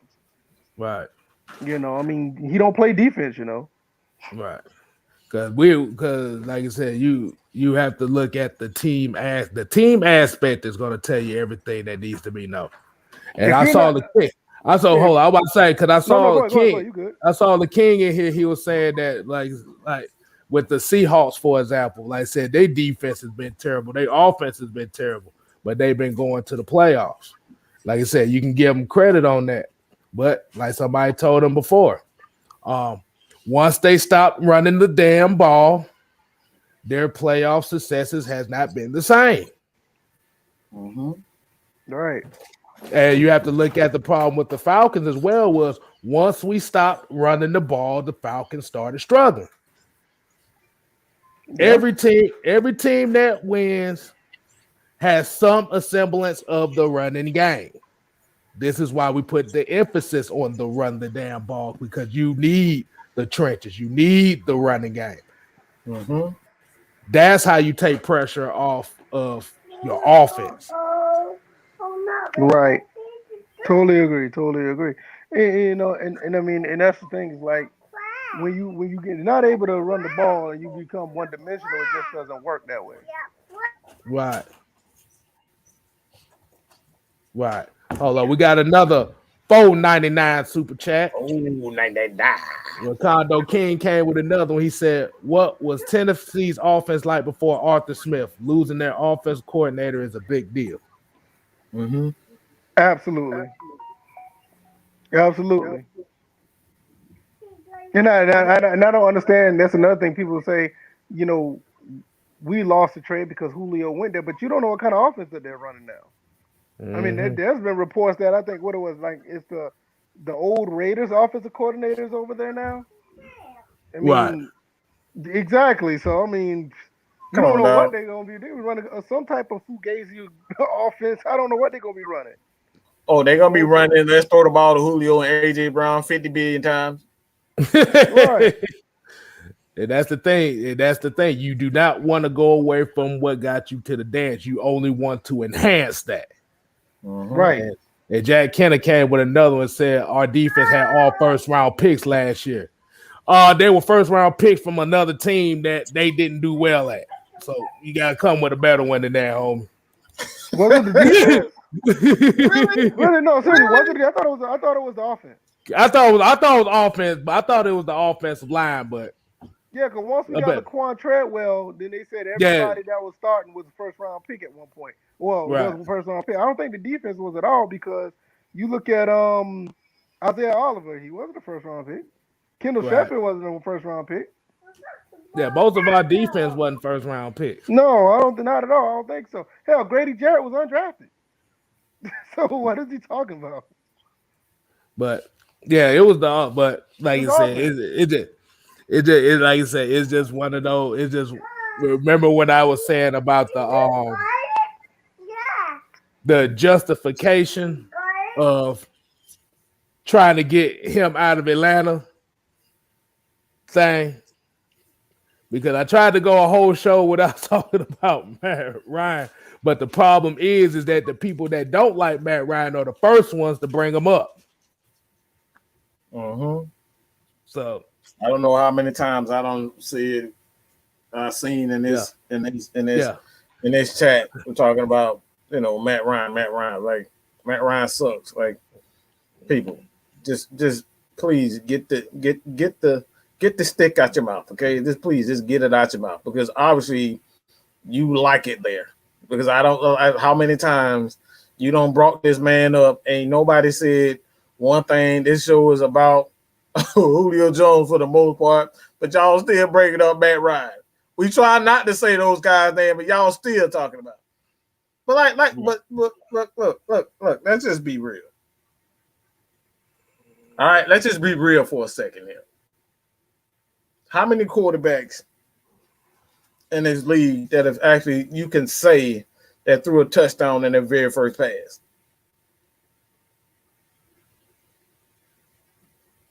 If you can't answer that question for me, then we need to stop with this narrative that Matt Ryan sucks. Because I don't know many quarterbacks on their very first pass, all right, has thrown a touchdown on their very first pass. So if you cannot tell me that right there, the man was destined for greatness. Period. Mike, if he sucked, I need at least it's 32 starters in the NFL to play quarterback, right? If Matt Ryan sucks, I need somebody to give me 20 legit starters that's better than Matt Ryan. Because if you suck, you're at the bottom half at least. Mm-hmm. Give me 20 quarterbacks right now that's better fit for Matt Ryan in for the Atlanta Falcons right now. Because anybody run up and say, we need somebody like Mahomes. We need somebody who can run and throw at the same time. We need somebody like Aaron Rodgers. I mean, you got to understand that those quarterbacks, Aaron Rodgers and Pat Mahomes, he's like right, if not with them or right under them numbers wise. So it's like you almost asking for 1A and 1B. I just don't understand it. And then you turn around and like, if he sucks, I mean, who you think better than him? Give me somebody that's not these two people that you see on TV all the time. That's better than him. Or you would like to see a quarterback. Because if he sucks, he has to be at the just being generous. He has to be at the bottom half if he sucks. So give me 15 quarterbacks that's better than him. Honestly. Oh, they can't. Without being biased or because he's not number 7. Don't. I'm sorry because I just had a bad flashback here just of what happened earlier this week. I actually had a motherfucker told me that Tim Tebow was way better quarterback than Matt Ryan. God. I just walked away. I like, bro, I don't know what the hell, what the fuck you talking about. I was about to say you need to get exercise, bro. You need an exorcism for that motherfucker. Now Jesus ain't helping him. No, I can't even respond to that. I don't understand that. Whatever. This is what I'm saying. Like people say that Matt Ryan's a problem, but nobody has a solution to who they want. They're like people say people want Justin Fields and this, that, and the third.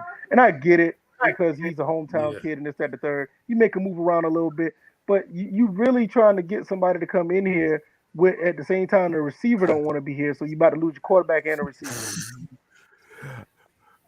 I mean, let me speak on that real quick. I'm sorry, KSTYLZ. Yeah, you good? Because I forgot what I was about to say anyway. Because I saw this comment right here. I like, damn, the motherfucker took 3 of them. What more can you do? Man, look.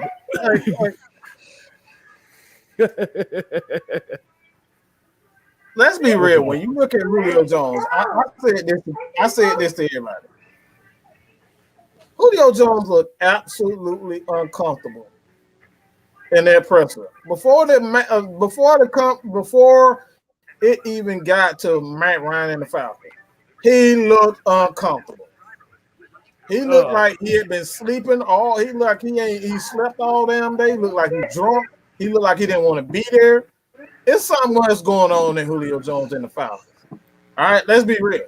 It's something else bothering that dude other than Falcons football. Because the dude didn't look like himself. He looked angry. He looked pissed off. And he looked like he was just forcing happiness. I'm just going to be real. You look at him, he didn't look like a guy that wanted to play football. And honestly, I think he's a guy. I think he's bad. I'm going to stick to this. I think Julio Jones is going to, in the next 2 to 3 years, Julio going to hang it up. Because he doesn't look happy. He doesn't sound happy. He didn't look like he was pleased to be a Titan. He didn't look like he was ready to. He didn't look like he was ready. So, like I said, man, I just don't think Julio is. I just don't think Julio Jones is. I don't think he's happy. I don't think he's like committed to football. We'll see what happened this year. But you look at his facial expressions, you look at the way he talked. There's no excitement in how he talked. You know, he was happier when him and Roddy White, the early Falcons, he don't even look like the same person anymore. So, like I said, I'm going to say in the next 3 years or so, we're going to see Julio Jones hang it up. I wouldn't be surprised because you're right. He did not look like himself. He did not want to really do the press conference at all. He just looked like he did not want to be there. So I don't know, man. Like I said, good luck, Titans. I mean, it sounds good on paper. Y'all might get some dynamic plays or whatever, but at the end of the day, man, this is about winning football games. Right. You know, just pretty much. If you want to see what a sorry ass quarterback look like, I got a picture for you right quick. If you want to see what a sorry quarterback look like. Do y'all remember that? Do you remember that face? Jesus Christ. Do you? I mean, your Matt Ryan haters, y'all can always go back to that now. Yeah, we can go back to that. Yeah, we can go back to Chris Miller, Byron Leftwich. We got Chris Redmond. I mean, they all said that these quarterbacks are better than Matt Ryan. That's what they all think. But they say we can get Willie Beeman up in that motherfucker. Whatever y'all want. ATM, what's happening, homie? What you got? What's going on with y'all? How y'all doing today, man? We good, man. We good. Hey, so I'm not gonna spend too much time on Julio Jones because everything that need to be said. The man done played us. But I just need somebody to answer me this one question, and I still haven't got an answer yet. If Julio really wanted to win, the same way that he spoke up for Dan Quinn, why didn't he speak up for Roddy White, Brian Cox, and Marquand Manuel when they were fired? Because you know. Oh, go ahead. My bad. I was gonna answer it, but yeah, because I was gonna say because you notice the Falcons defense for the past 3 years, minus the 2018 we had injuries, we've been damn near the bottom half in every statistical category.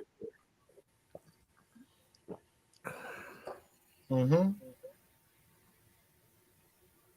If you wanted to win, why you ain't fall on the onside kick in the Dallas game? I'm just saying, But for Terry Fontenot to get the Titans to take on his whole contract and all we had to pay is a signing bonus, that was a win. We got 3 draft picks and released his entire contract. That's a win. I don't know how we lost the trade. I'm sorry. I apologize, but let me get this real quick. I truly appreciate the super chat. But Mr. Tatum, whatever your name is, Watkins. I'm about to say Watkins because that probably would have made more sense with the damn comment. But I truly appreciate. I appreciate the $4.99, but Julio really lives here. Mother, he been here 10 years. You think somebody been here 10 years? We just gonna let him go, and he not gonna have no type of emotional bond to him. What the hell is wrong with you people? He's been here 10 years. We're not going to have any feelings for a guy that been here for 10 years. What are you guys smoking? We just feel like, we just gonna say, all right, bye, Julio. What are you guys? What are you getting from this comment? Like, what are you getting from this comment? We're 5 seconds of fame. Boy, hold on, wait a minute. Since he said, I'm gonna go ahead and put it up. That was Mike's 5 seconds of fame. Again, I truly appreciate it. But this comment it frustrates me. What the fuck are we supposed to do? He's Julio. He's one of the greatest receivers of all time. And he says we don't want to play anymore. He doesn't want to play for. You think we just gonna say okay, bye, and we're not gonna talk back? The man is the greatest receiver in our franchise history, and we just supposed to sit here and be happy about him going to Tennessee. What's wrong with y'all? I don't think people realize how bad the Packers felt when Brett Favre left. Even though they had Aaron Rodgers, they still felt some kind of way when Brett Favre left. Of course.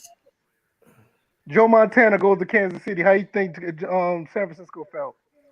Come on now. Dion walking away. We let him walk free. You think we was happy about that? Think about how Houston, Texans. How about the Texans fans felt when D-Hop got traded for basically a bag of chips? They were sick. Oh yeah, that really was a bag of chips. Right. We gonna be in our feelings when it comes to great players. Julio's a great player. You think we just not gonna be like he just wake up one day and say I'm gone, and we not gonna be in our feelings? Of course not. But like I said, then when you find out how he felt the entire time from behind the scenes, how he felt about it, how you think we gonna feel?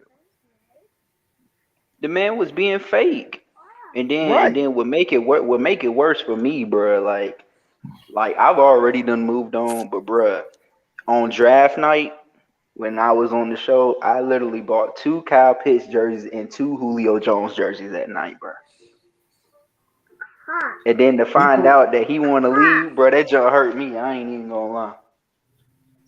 And we are massive Julio Jones fans.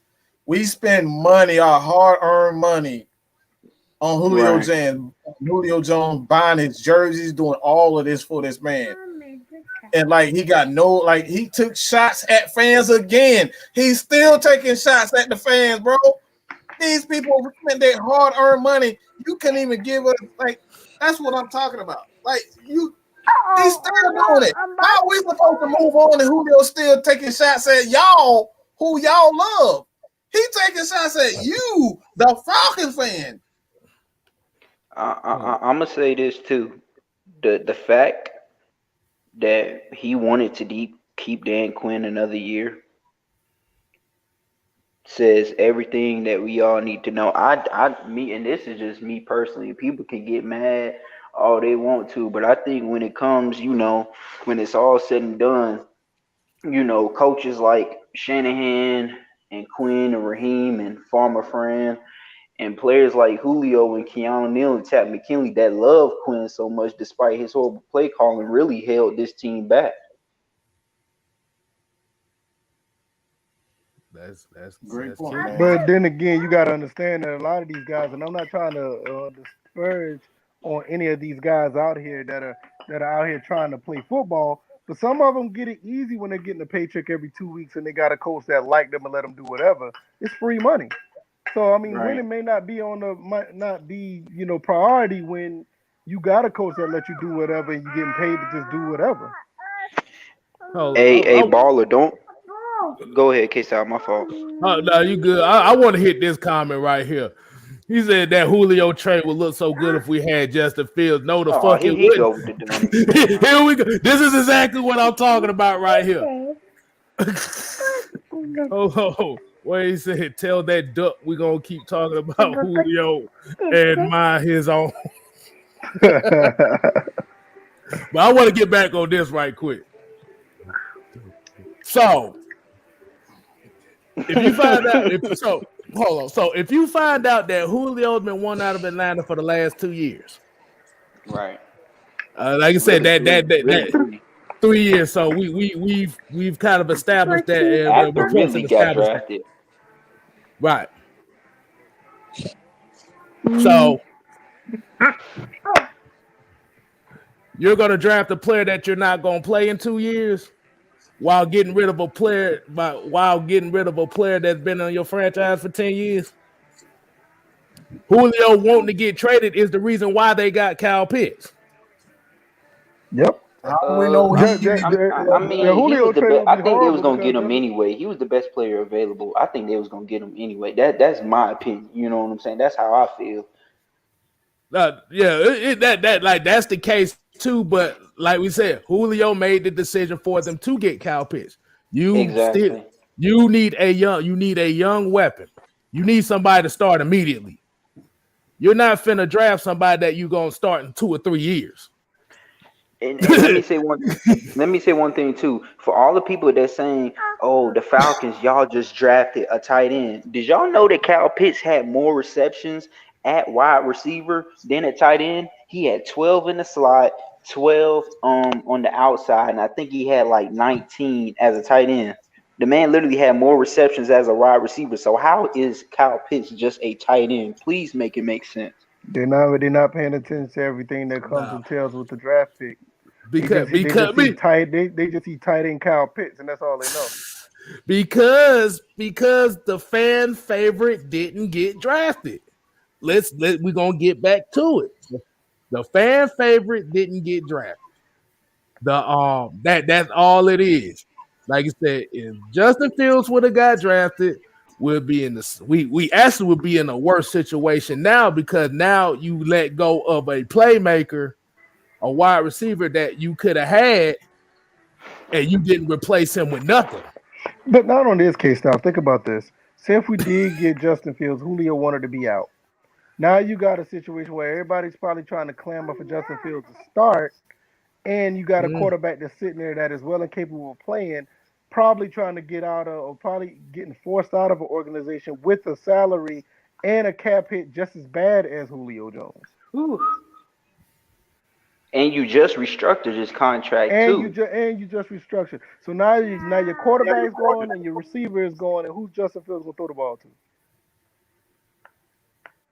How about say that? Kyle Pitts ain't on the team at this point if you draft to cut Justin Fields. Right. Who you throwing the ball to? Exactly.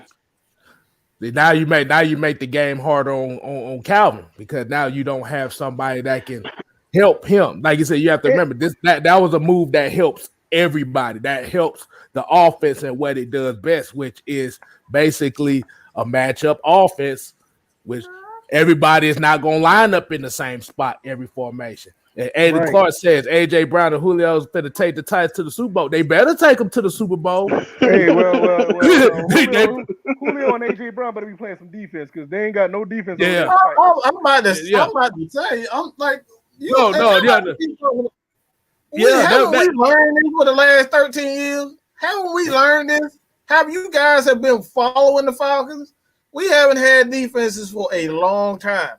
Better yet, you're talking about Ryan Tannehill. He got cut because he sucked. He failed as a quarterback. He only had one good year in Miami. Wait a minute, Mike. How did he get his $1 million? How did he get his $100 million contract?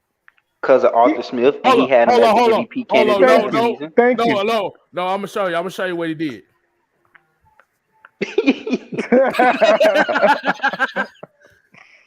That's it. We got the person who got him that contract.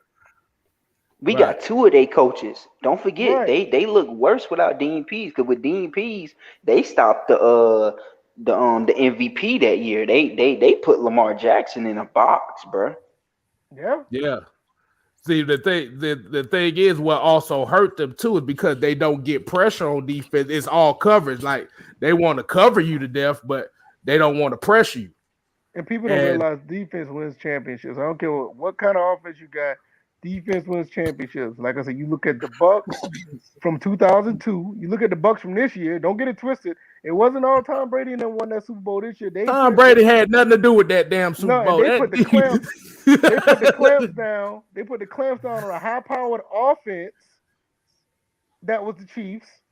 Chiefs only scored 9 points. Oh, yeah. This man threw 3 back-to-back picks in the NFC Championship and still went to the Super Bowl, bro. Defense. Right. Hey, look at this comment. Defense.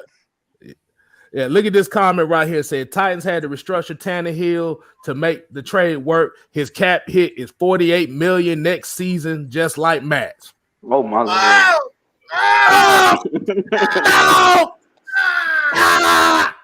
Come on, same bro. situation. That's why I say they got one day. That's why I say they got 1 year to do something, basically. 1 year. And then we got another one. To that defense. Hey, here you go. He came with another one. Was the worst at passes of 20 plus yards. 31% of Julio catches last season was for 20 plus wrong. I mean, when you look at it, Julio screwed Julio. This man didn't even want to communicate with Arthur Smith. You was running away from him. Like, bro, you didn't even give him a chance.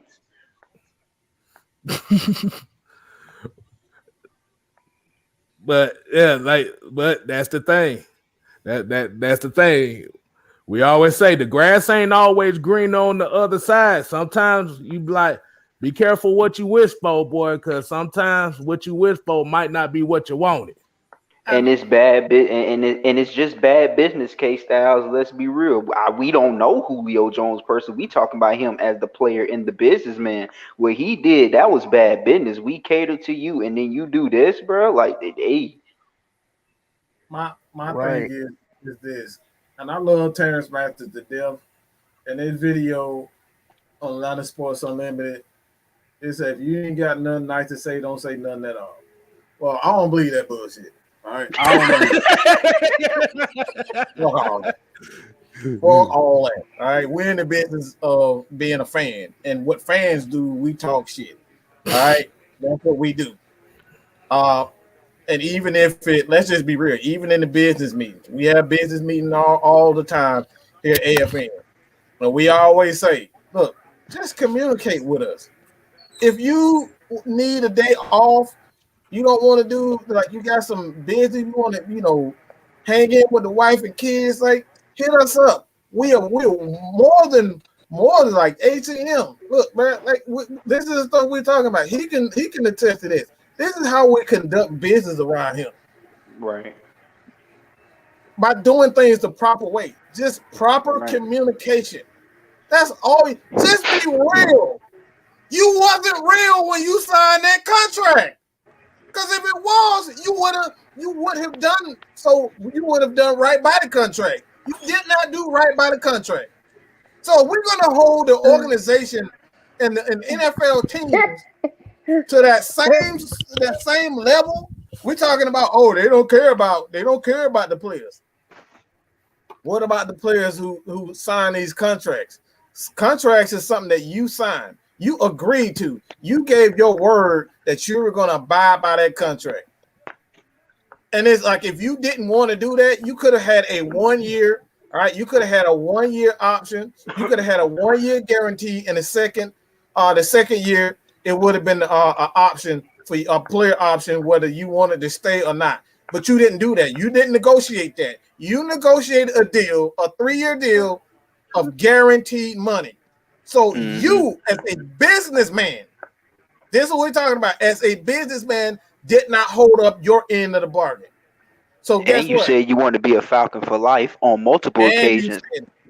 So as a fan and as just a businessman, if you give me your word on something, like, how am I supposed to trust you?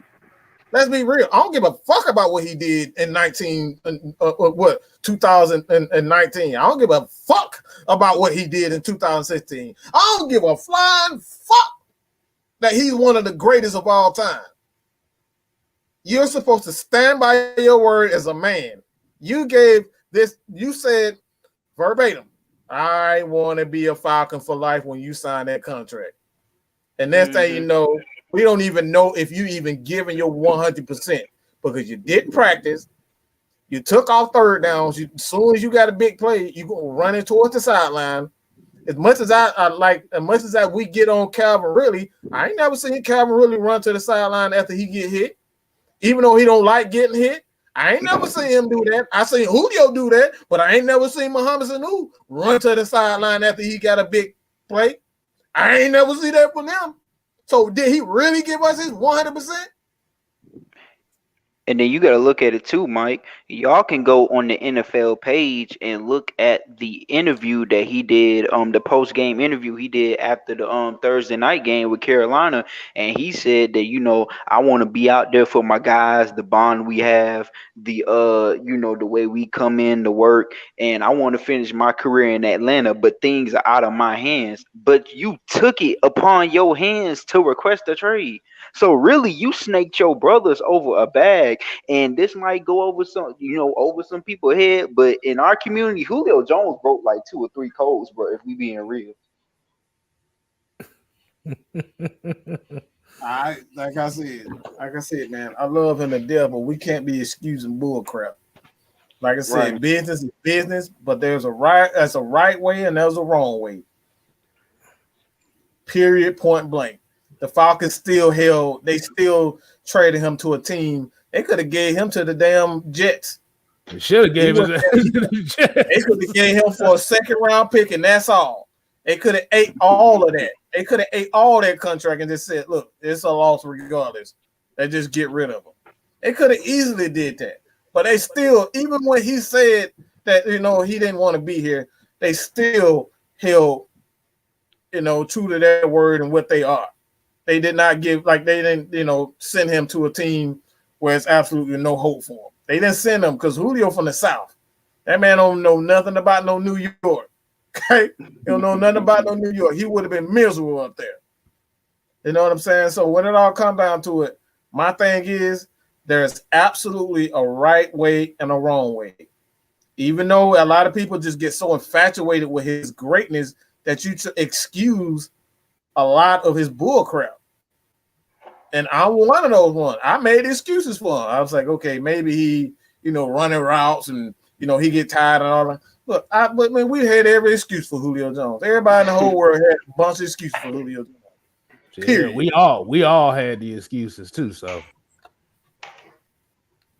and then to BF Baller, he made a comment not too long ago. He was like, you know what I'm saying? Some of these players, they get comfortable. Miss Maggie brought it up during the season, and the Falcons actually took it down on their YouTube page right after a loss. They was in the locker room playing games right after a loss. You see Arthur Smith, even he held Kyle Pitts accountable in the mini camp for jumping off sides. Hey, you jump off sides, go run that lap.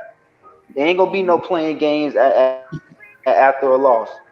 Everybody is getting held accountable, and there will be no favoritism at all. That's where it's supposed to be. That's where it should be.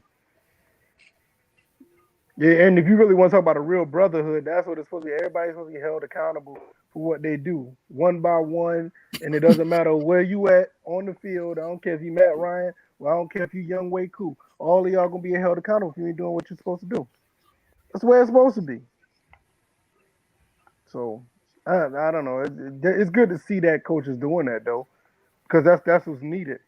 Not just in our locker room, definitely in the Falcons locker room, but any team really. You don't want no coach like a Dan Quinn to just high five you when you're doing something, crazy. Telling Boy, you that it's Jason all Garrett.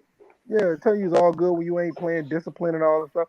Like, you see, that's how you end up blowing big leads and not caring when you playing and not picking up the ball when it's on the onside kick, because everybody's too busy not being focused. They worry about what's gonna happen after the game when they can live it up. You know what I'm saying? They're not worrying about winning the game. So can I say this too? I know, Kstlyz, I know you about to say something, but I think this is very. I think, and you probably won't. Let me just say it. I love what Bill Belichick is doing now. I love what he's done over the years. He made players work for their money. He's not going to give money to ungrateful ass people. People that think they worth more than what they actually putting in on the field. And when your value goes down, he ships you off.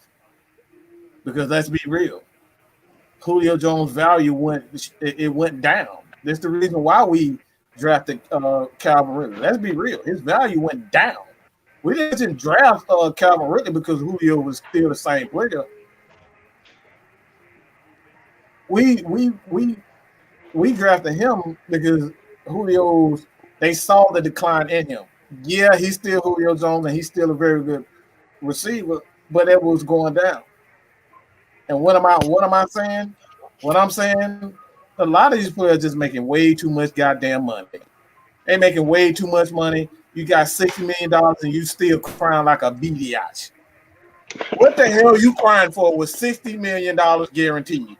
What the hell are you crying about? You got people out here homeless on a damn, can't even pay a $300 damn, bill, and you up here crying over $66 million. You can't find the motivation to play football? And you didn't even Come on, play bro. 1 year the extension yet. 1 year. And you crying over, I don't want to play for this team. And you can't find it in your heart to sit up here and say, I owe it to my teammates. They out here putting their body on the line, putting their body on the line. How many we did a video, we did a show, all right? Well, we talking about CTE and players, retiring early because of CTE. These guys out here putting their body on the line, and Julio Jones is a significant part of this team. And you quit on these guys that are putting their body on the line to make sure they block for you, to make sure Right. they like the coaches, they up late at night putting together game plans to make sure you are straight, Julio Jones. You quit on these people. You could have just And you kept up it there real and bitching. said you don't want to be with the team. Mm-hmm. Way before the contract extension, I just don't want to be with the team. true, You could have just kept it real from the get go. pretty much. Right. And I think that's the reason why a lot of us are still feeling the way we feel, because he did not say those things. He was just quiet, or he would have his little subliminal messages that you think about after the fact. That okay, this said this said that, but the entire time you just thought he was just low key, just ready to come on the field and ball. But no, Right. he actually was saying it he basically was talking in the dark, and nobody was really looking at it. I want to be a Falcon for life. He said it on multiple occasions. Don't make a promise that you can't keep. Right. Mm-hmm. Hey, I'm about to say, I know this is fun. I know this is way off the subject here, but he pulled he pulled a playbook out of Joe. He pulled a play out of Joe Biden's playbook. Let's just be real. That way he did. But Bait and switch like a motherfucker. it bait and switch like hell.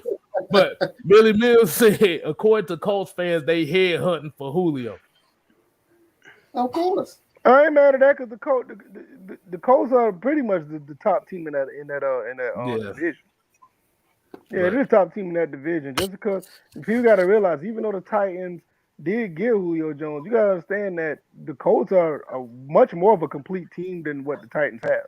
They just Right. got three dynamic players: Brown, Henry, and Julio.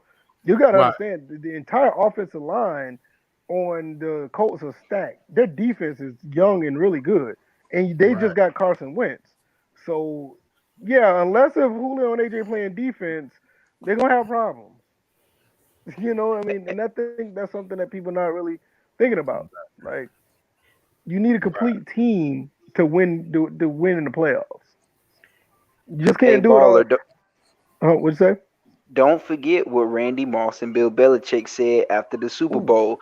Players can't win if they don't have good coaching.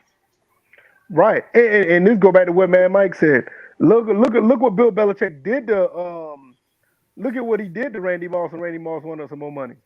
They shipped them off to Tennessee.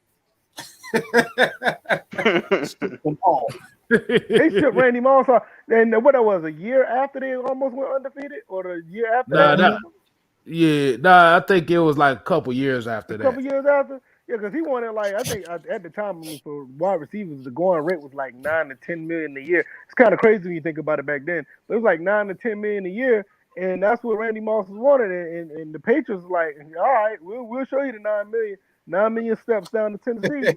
Go ahead. They wasn't having it, so. You got to look at it too. Just because you had talent, that don't mean anything. I mean, look at Ocho Cinco in his last year with the Patriots. Like, he was just a Pro Bowler in Cincinnati, and then with the Patriots, he played absolutely terrible. You got to have chemistry with your quarterback too. But you know what though? I think Belichick did that just to prove a point. They let Ocho Cinco out the game just because. Like he played pretty decent throughout the playoffs, but when the Super Bowl came, they put him out there to run like 3 plays that entire Super Bowl just to prove a point. Right. But that's the type of Coach Belichick is. He can be petty sometimes. I mean, look just what they like did with Malcolm Butler. They did exactly. They did the same thing with Malcolm Butler. And it cost him a Super Bowl. Yep. He was talking all that noise. And he's like, you know what? All right, you get to play like the first drive, and then you go sit on the sideline for the rest of the Super Bowl. Yeah, it cost him, but that's how Coach Belichick is. He do stuff like that. But I mean, that was said, like at the end of the day, I like what I've been looking at. You know, I've been doing this on my videos and stuff like that. Just been talking in general. When it comes to the Falcons, you know, it's tough to see that somebody like that, you know, walk away and get traded from your team because he's so dynamic and he could bring so much to the table, even with this new regime here. But we got to play with the cards that we got right now. And I think we got a pretty decent team here. And I think we're going to be at least above about 500 next year. And I think that's something to build on based on what we had last year. Just can't dwell on what we had before. Right. It's a different it's a different mentality now. Like you said, we look at that record. That record is you think about it. Like you said, you had 8 games where you lost by 6 points or less. So right. With bad coaching. With bad coaching. Yeah, you flip 3 of those games, you're almost in the playoffs. You're right. Right. The only really bad game they had, complete bad games they had, really was Green Bay. Green Bay. That was a bad game. Because we even played the AFC representative in the Super Bowl. The Chiefs, we played them tough. Without Julio, don't forget that. Without Julio, Julio missed 9 games last season. A lot on without Julio. He missed 9 games last season. That's more than half the season. Right. But like I said, at the end of the day, we have been written off by all football experts. They say the Falcons might be one of the worst teams next year. I can live with that. We live with it. Don't look at us, y'all. They ain't been looking at us anyway, they ain't been looking at us for the last 20 years. Don't start. We don't need that fake love. I say that back. They ain't been looking at us for the last 13 years. Don't start now. Right.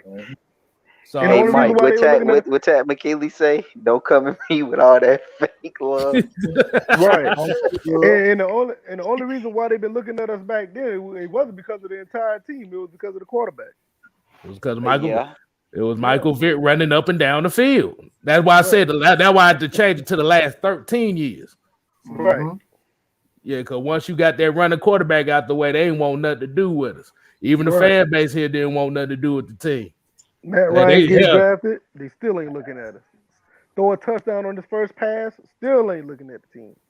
Right. All right, that's fine. Keep it that way. We used to it. Yeah. Just stay humble, Titan fans. Just because you got Julio Jones, don't mean you're going to the Super Bowl. Hold on. I can't name a soul on that damn defense. Okay, I'm just gonna be real. I think Kevin Byard, that's probably the only one. That's it. Kevin Byard. That's my. Yeah. I think it's like Kevin Byard, Bud Dupree. And Bud just got He there. coming back from an Right. injury anyway. Yeah, Mm-hmm. yeah. Hey, Caleb what's that? Fairley. Who that guy that safety they drafted? That I'm glad we didn't draft. We got Richie Grant instead. The kid from Virginia Tech. Didn't he? Oh, talking about Caleb Farley. Caleb Farley. Yeah, dude had COVID twice and had 3 back surgeries. I don't want him on the team. Glad we didn't draft him. For real, he had COVID twice and he Hey. Yeah, I know he got back problems. Yeah. Hey, Yeah. hey, this is how the Tennessee Titans gonna look next year. They're gonna be looking like this. Yeah, you should have that. Or they gonna have that what they call the Olay defense. Go straight through. Oh no, that's the OnlyFans defense. We ain't gonna have to deal with that no more. Well, I don't need to be doing that. Nah, Well, I see a lot of guys on defenses actually trying to play some disciplined ball based on what I've seen in minicamp, and that's what I want to see. Want some disciplined guys that don't mind knocking people's heads off. And I think that's what we got so far, and that's way better than what you can ask for, but definitely from last year. And I'm glad that Dean Pease is here because y'all talk about the secondary and the pass rush.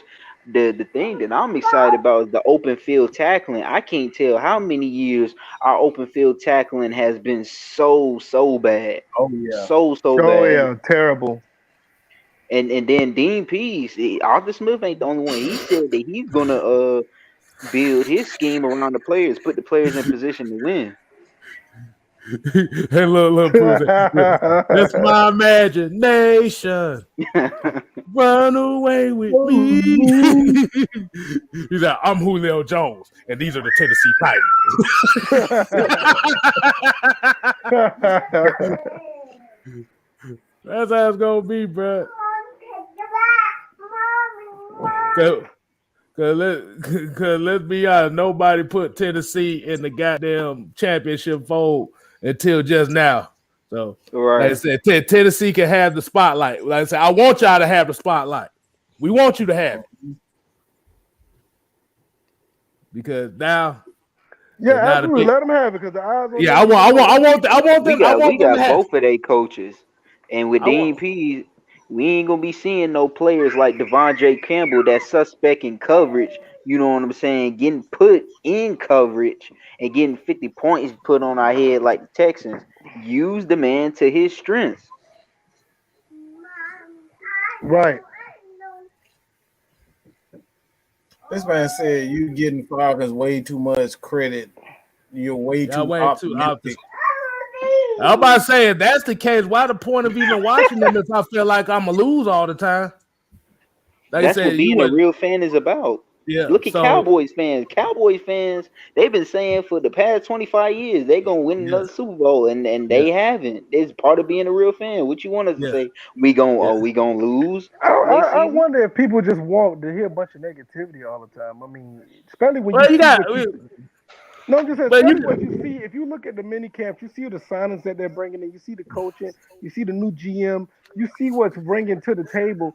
I mean, how could you just not be optimistic of what it is? Because everything looks positive from what I see. I don't Oh, think I know. that's being taking a step back. Because we don't this got is- Justin Fields. I was gonna say this. It's because he wants to see the Falcons fail. That's his thing. Because, like you said, the further the Falcons fail, the quicker it is to bring a quarterback. Like ATM said, Justin Fields. Now, if this was Justin Fields, then everybody's like, ooh. It's like let's go run and be Falcon fans. We got Justin Fields, but not Justin Fields out here. It's the same thing. I wonder what y'all gonna say when them 5 rookie quarterbacks that got drafted this season play like absolute garbage. What y'all gonna say then? They're gonna say Matt Ryan is not better than them. That's what they're gonna say. Because I've never seen a more overhyped QB class than this right here, bro. Hey man, y'all gonna make me take off the hat. All right. I think the only quarterback that really might do something, honestly, I think Trey Lance has a really good shot, but the rest of them are pretty much going to struggle for a good bit. Trey Lance ain't got shit. Look. Hey. I'm serious. I think he has the best chance to actually do it. I'm not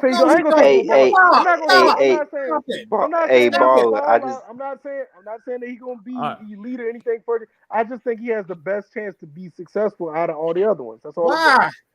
Because of Kyle Shanahan. What? He's a running game coordinator. He's not a passing game guy.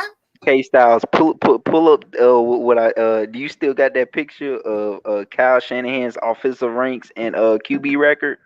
Hell, I gotta find that thing. I can pull it up. I can pull it up right now. I can pull it up right now. Pull it up. I gotta say this. I gotta say this. Is like for one, we gotta stop. How many times is this dude gonna have a quarterback, talented quarterbacks, and he still fails? Okay, he picks these garbage quarterbacks with big arms, and he runs into the damn ground like he did Matt Ryan. He ran Matt Ryan to the ground in 2015. He ran Julio down in 2015. All right. So let's be real. When we talk about quarterbacks, all right. Trey Lance, okay, the guy has yet to play. All right, he's yet to play a full season of college football. 12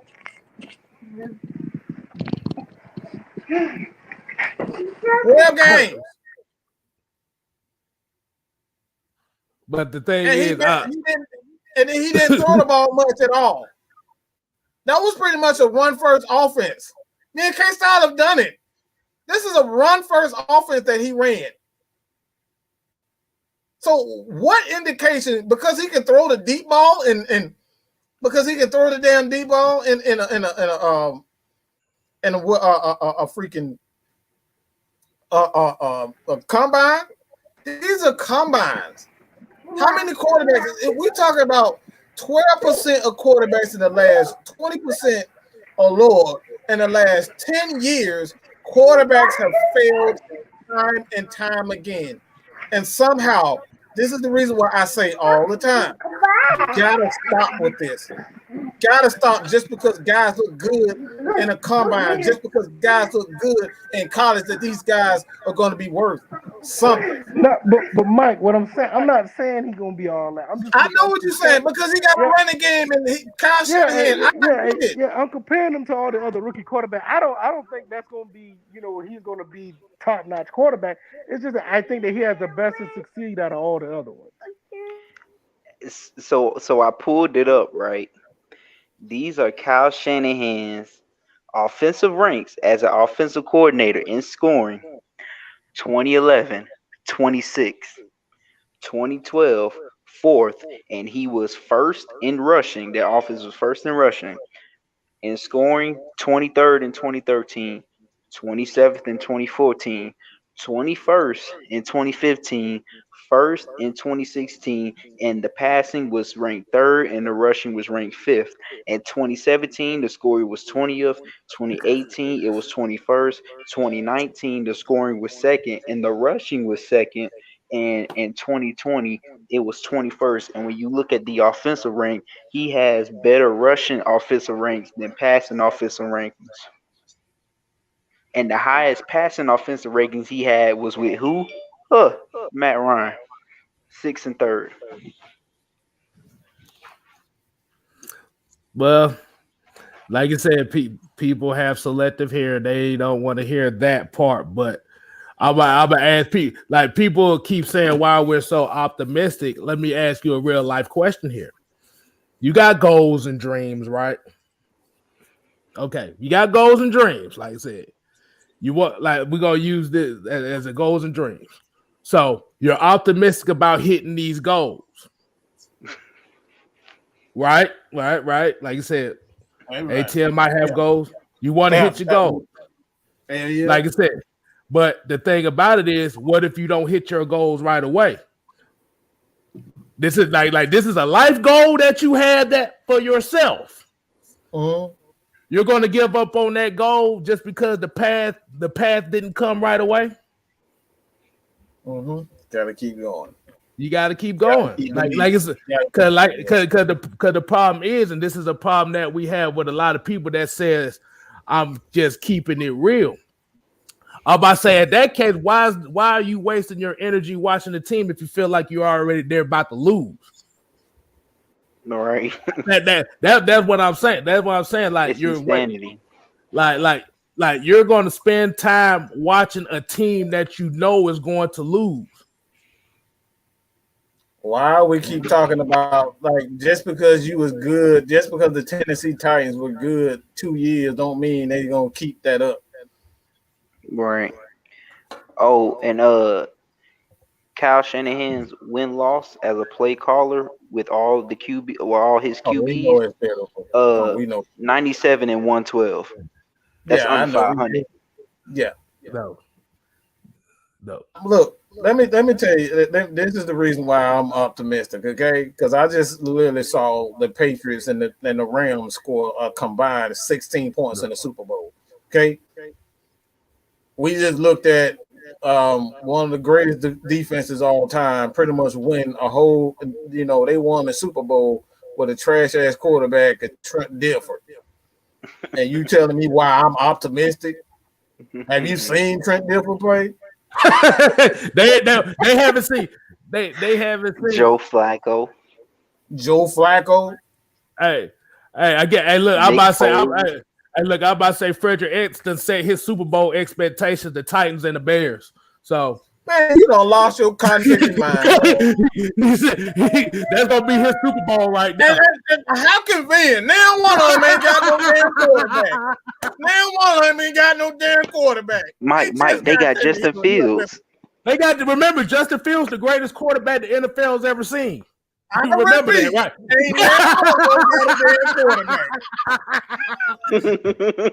And he was a wide receiver before he became a quarterback, okay? So look it up. Exactly. They say everybody builds at some point, but at the end of the day, the real fans is gonna be there no matter what. Hey, I'll be honest with you, I'm glad a lot of y'all are leaving because now we can actually go to the games with some cheaper tickets. That man said the Lions. That man said the Titans. How you a bad fan and you look at your defense? No. Whoa. He just said he's a Titans fan and a Bears fan. You know your defense suck if you looking at the Bears team. How you overlooking that? The Titans and the Bears defense suck. So. Golly, bro. Hey. So I tell Frederick, and so next time, send us a picture of your Bears and Titan jerseys at the same time. You can get your Julio jersey and a Justin Fields jersey. That'll be 3-1. He get 2-1, so that equal 12. Damn, hold on. How you a fan of two teams? I mean, two NFL teams. I understand you Bro, you sound like an NFL doorknob. Every team get a chance with you. I get it, man. I get it. I like to watch. Like I said, I'm a Hawks fan, and I like to watch Steph Curry. I'm not a Golden State, but I like to watch Steph Curry. So I get it. I get that, but come on, ain't nothing wrong with having a favorite player and a favorite team, but having two, but for two teams, come on, bro. Hey, I'm trying to give him the benefit of the doubt, man. Dang. That's why I had to get on you for wearing that Tennessee Titans hoodie because you were set tripping on. Hey, that was a gift. All right, that was a gift. Okay, that was a gift, and I did that purposely because Tennessee gave us a very good coach who I was capping for since the very beginning. All right, me too. Arthur Smith. So that was absolutely purpose. That was absolutely purpose. Hey, I'm about to say, let's say somebody take a picture of this. Frederick S. just predicted his Super Bowl, Titans and Bears. So let me keep this receipt real quick. Go, yeah. So since everybody says the Bears are going to the Super Bowl and the Titans going to the Super Bowl, might as well goddamn let's say, okay, that's gonna be the expectation. The Bears. That what he said he'd be watching the Titans and the Bears. You know, Justin Fields the greatest quarterback in NFL history. That's why these fans are mad. Can y'all answer me this question? Can y'all answer me this question? I keep hearing that Justin Fields is doing absolutely amazing at Bass Camp.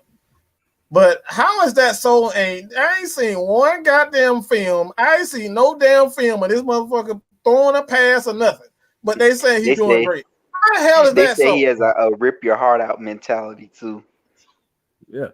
Remember, like I said, remember, Justin Fields the greatest quarterback in NFL history. That's what these folks are saying. And he's from Georgia. And he's from Georgia, and he runs the ball.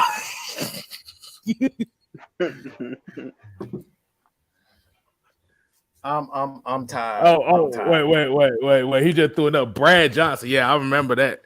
That absolute. Yeah, Brad, yeah. You talk about damn dink and dunk for your ass. Mm-hmm. Throwing the slant Johnson.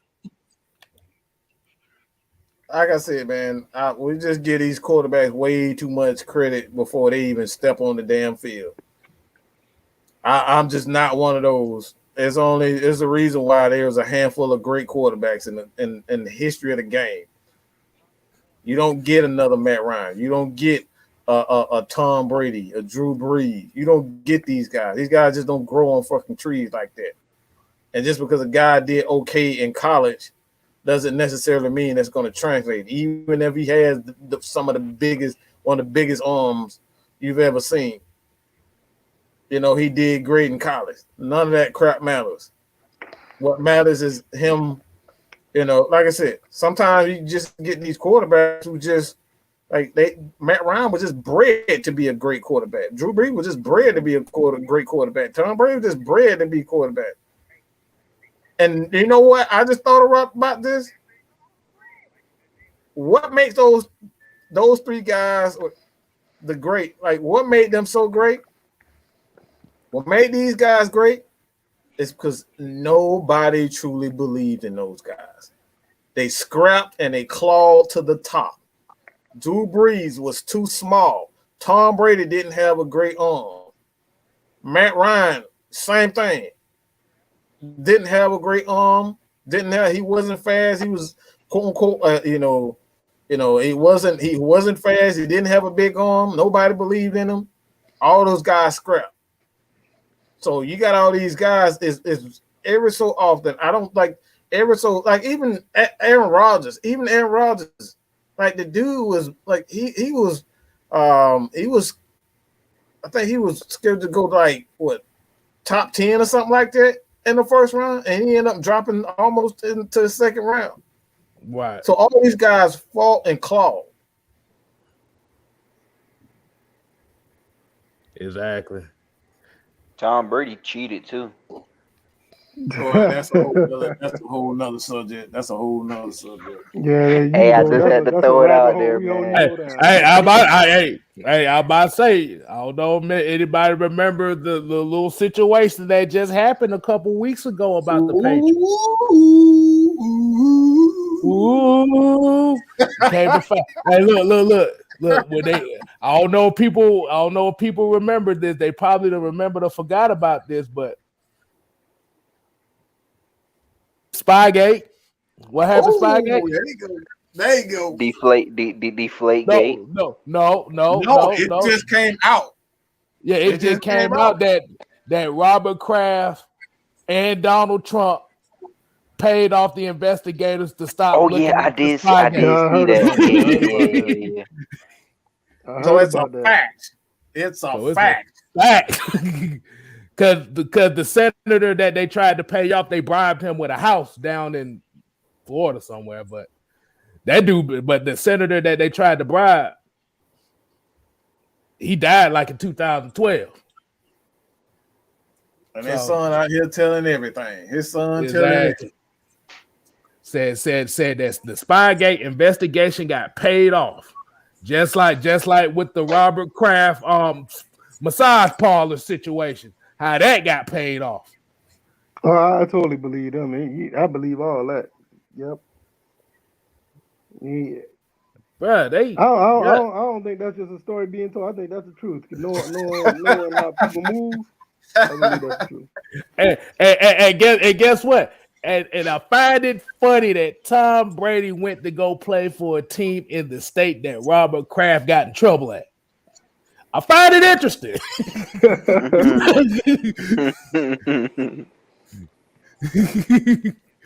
Like I said, it's a whole bunch of stuff that we could put here and there and such and such.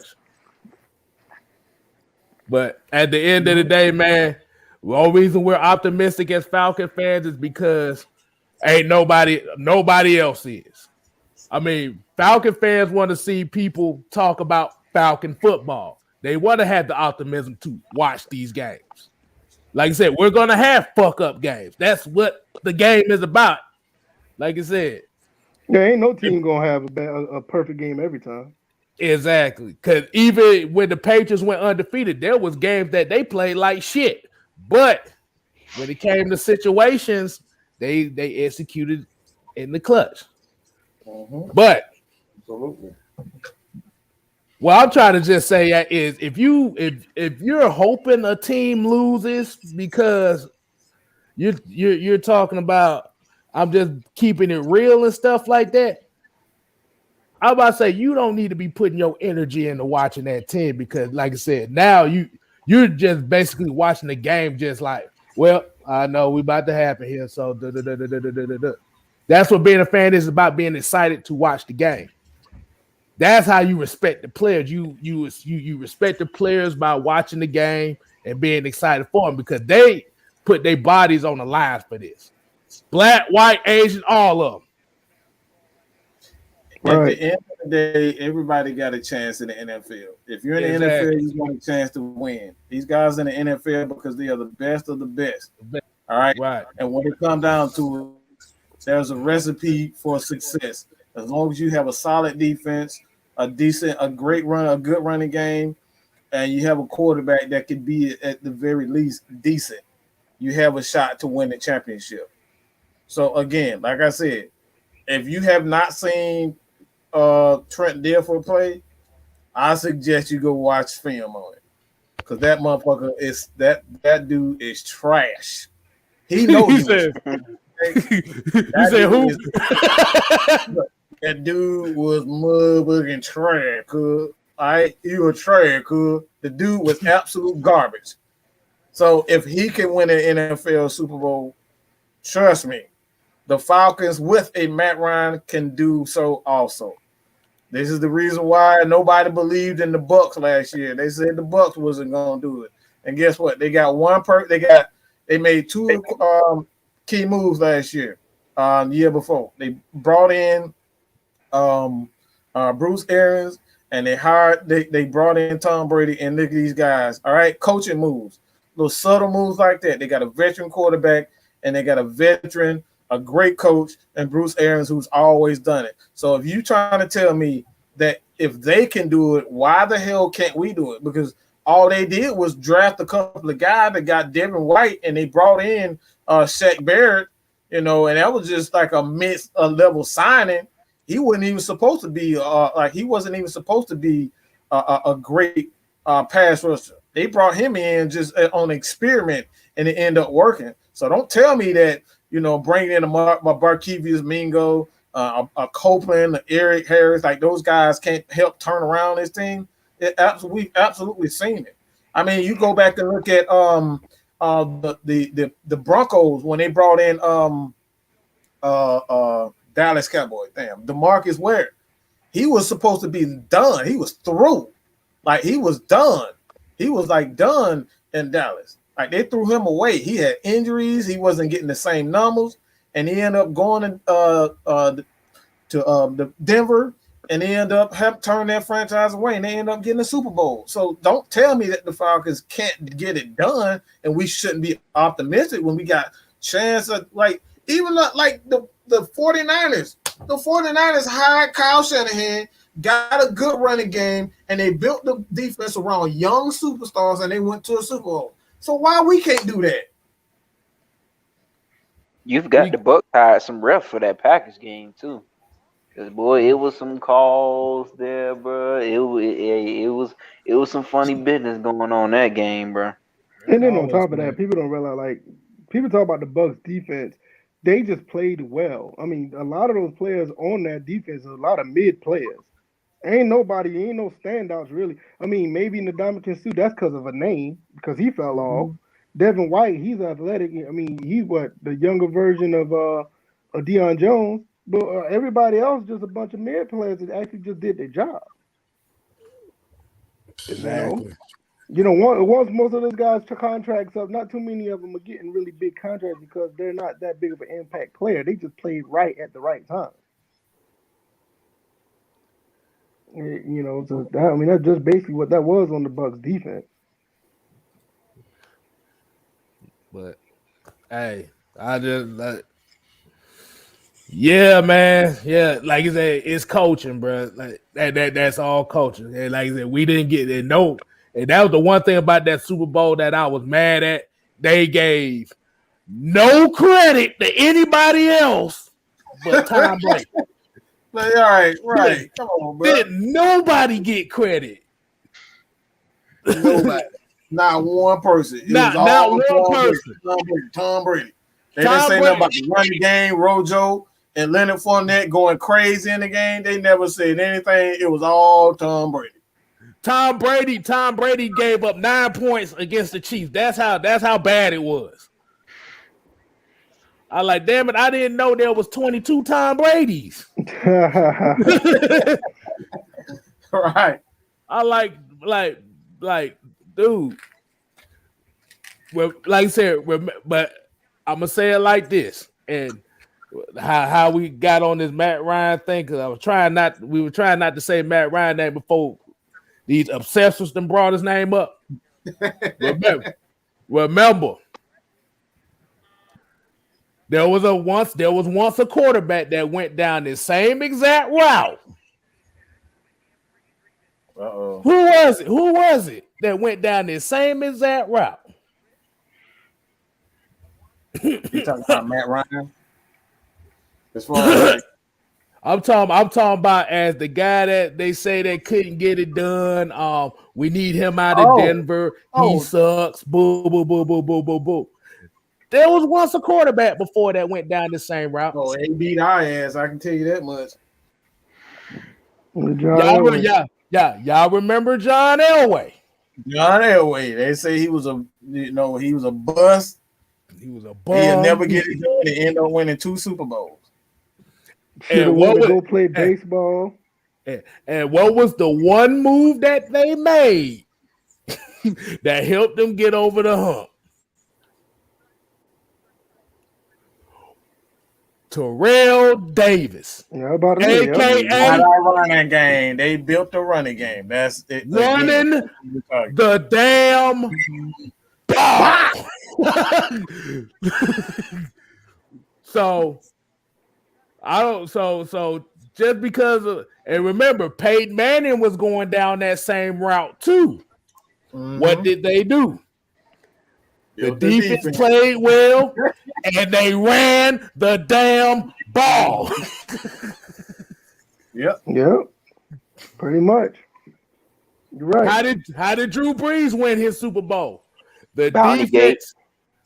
But besides that, the defense, and they ran the damn ball. They had the ball with Ingram. Yep. How did the Giants win the Super Bowl? They played defense and they ran the damn ball. I'm about to say it sounds like there's a theme going on here. There's a theme. Mm-hmm. Eli, what are you talking about? Which Manning we talking about? We talking about the Colts. That was right after Adrian James had left. They had Joseph Adai and was it Dominic Rose, and they Dominic was running Rose, the ball. Yeah, Dominic Rose, yeah. Mm-hmm. But even then, I think Adai had 1,200 yards rushing that year, or something like that. I don't think it was. I think it was 1,000. I don't know if it was 12, but he was. But remember, they still had the trio of receivers at that time. Mm-hmm. Right. But they had a balance though. But they had a balance because the defense actually played well in the playoffs. Yeah, because they had Freeney and Mathis. Yeah. Yeah, but they couldn't. Yeah, but remember, Bob Sanders kept getting hurt, and that year that defense was not really that good. But the thing about it, when the playoffs came, they locked everybody up. That's how you. Like I said, the Falcons defense was the 5th worst pass defense in NFL history. We can't get worse than that, bro. We can't afford. They know we can't get. They know we can't afford to get worse than that. No, I don't think we can get worse, even if we tried. But think about it. We were exactly like 8 plays away, and when I say 8 plays, we were literally 8 plays away from being 12-4 last year. 8 plays. True. Really that simple. It's really that simple, man. Oh! I'm glad Millie Mills brought up the point. What happened to Peyton Manning and Devil? That man threw 7 touchdowns and 17 interceptions for a season and still won a Super Bowl. Hold on, wait a minute. Didn't what's his name play like 4 or 5 games too? Brock Osweiler or something like that. Yeah, Brock Osweiler played half of that 4 season. or 5 games? Yeah. And what happened in that? Game? And what happened in that Super Bowl? Peyton Manning couldn't throw his way out of a wet paper bag, and what happened? That motherfucking defense showed up. They still won.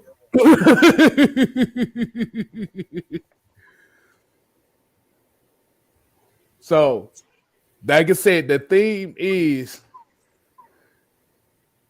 you run the ball. By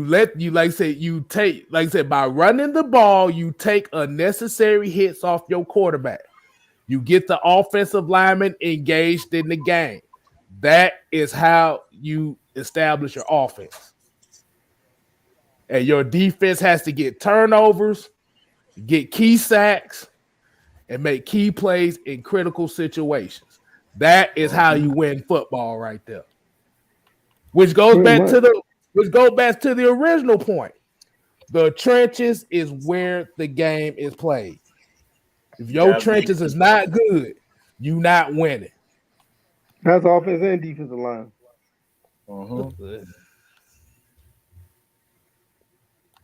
But you want to go ahead and wind it down, Mike?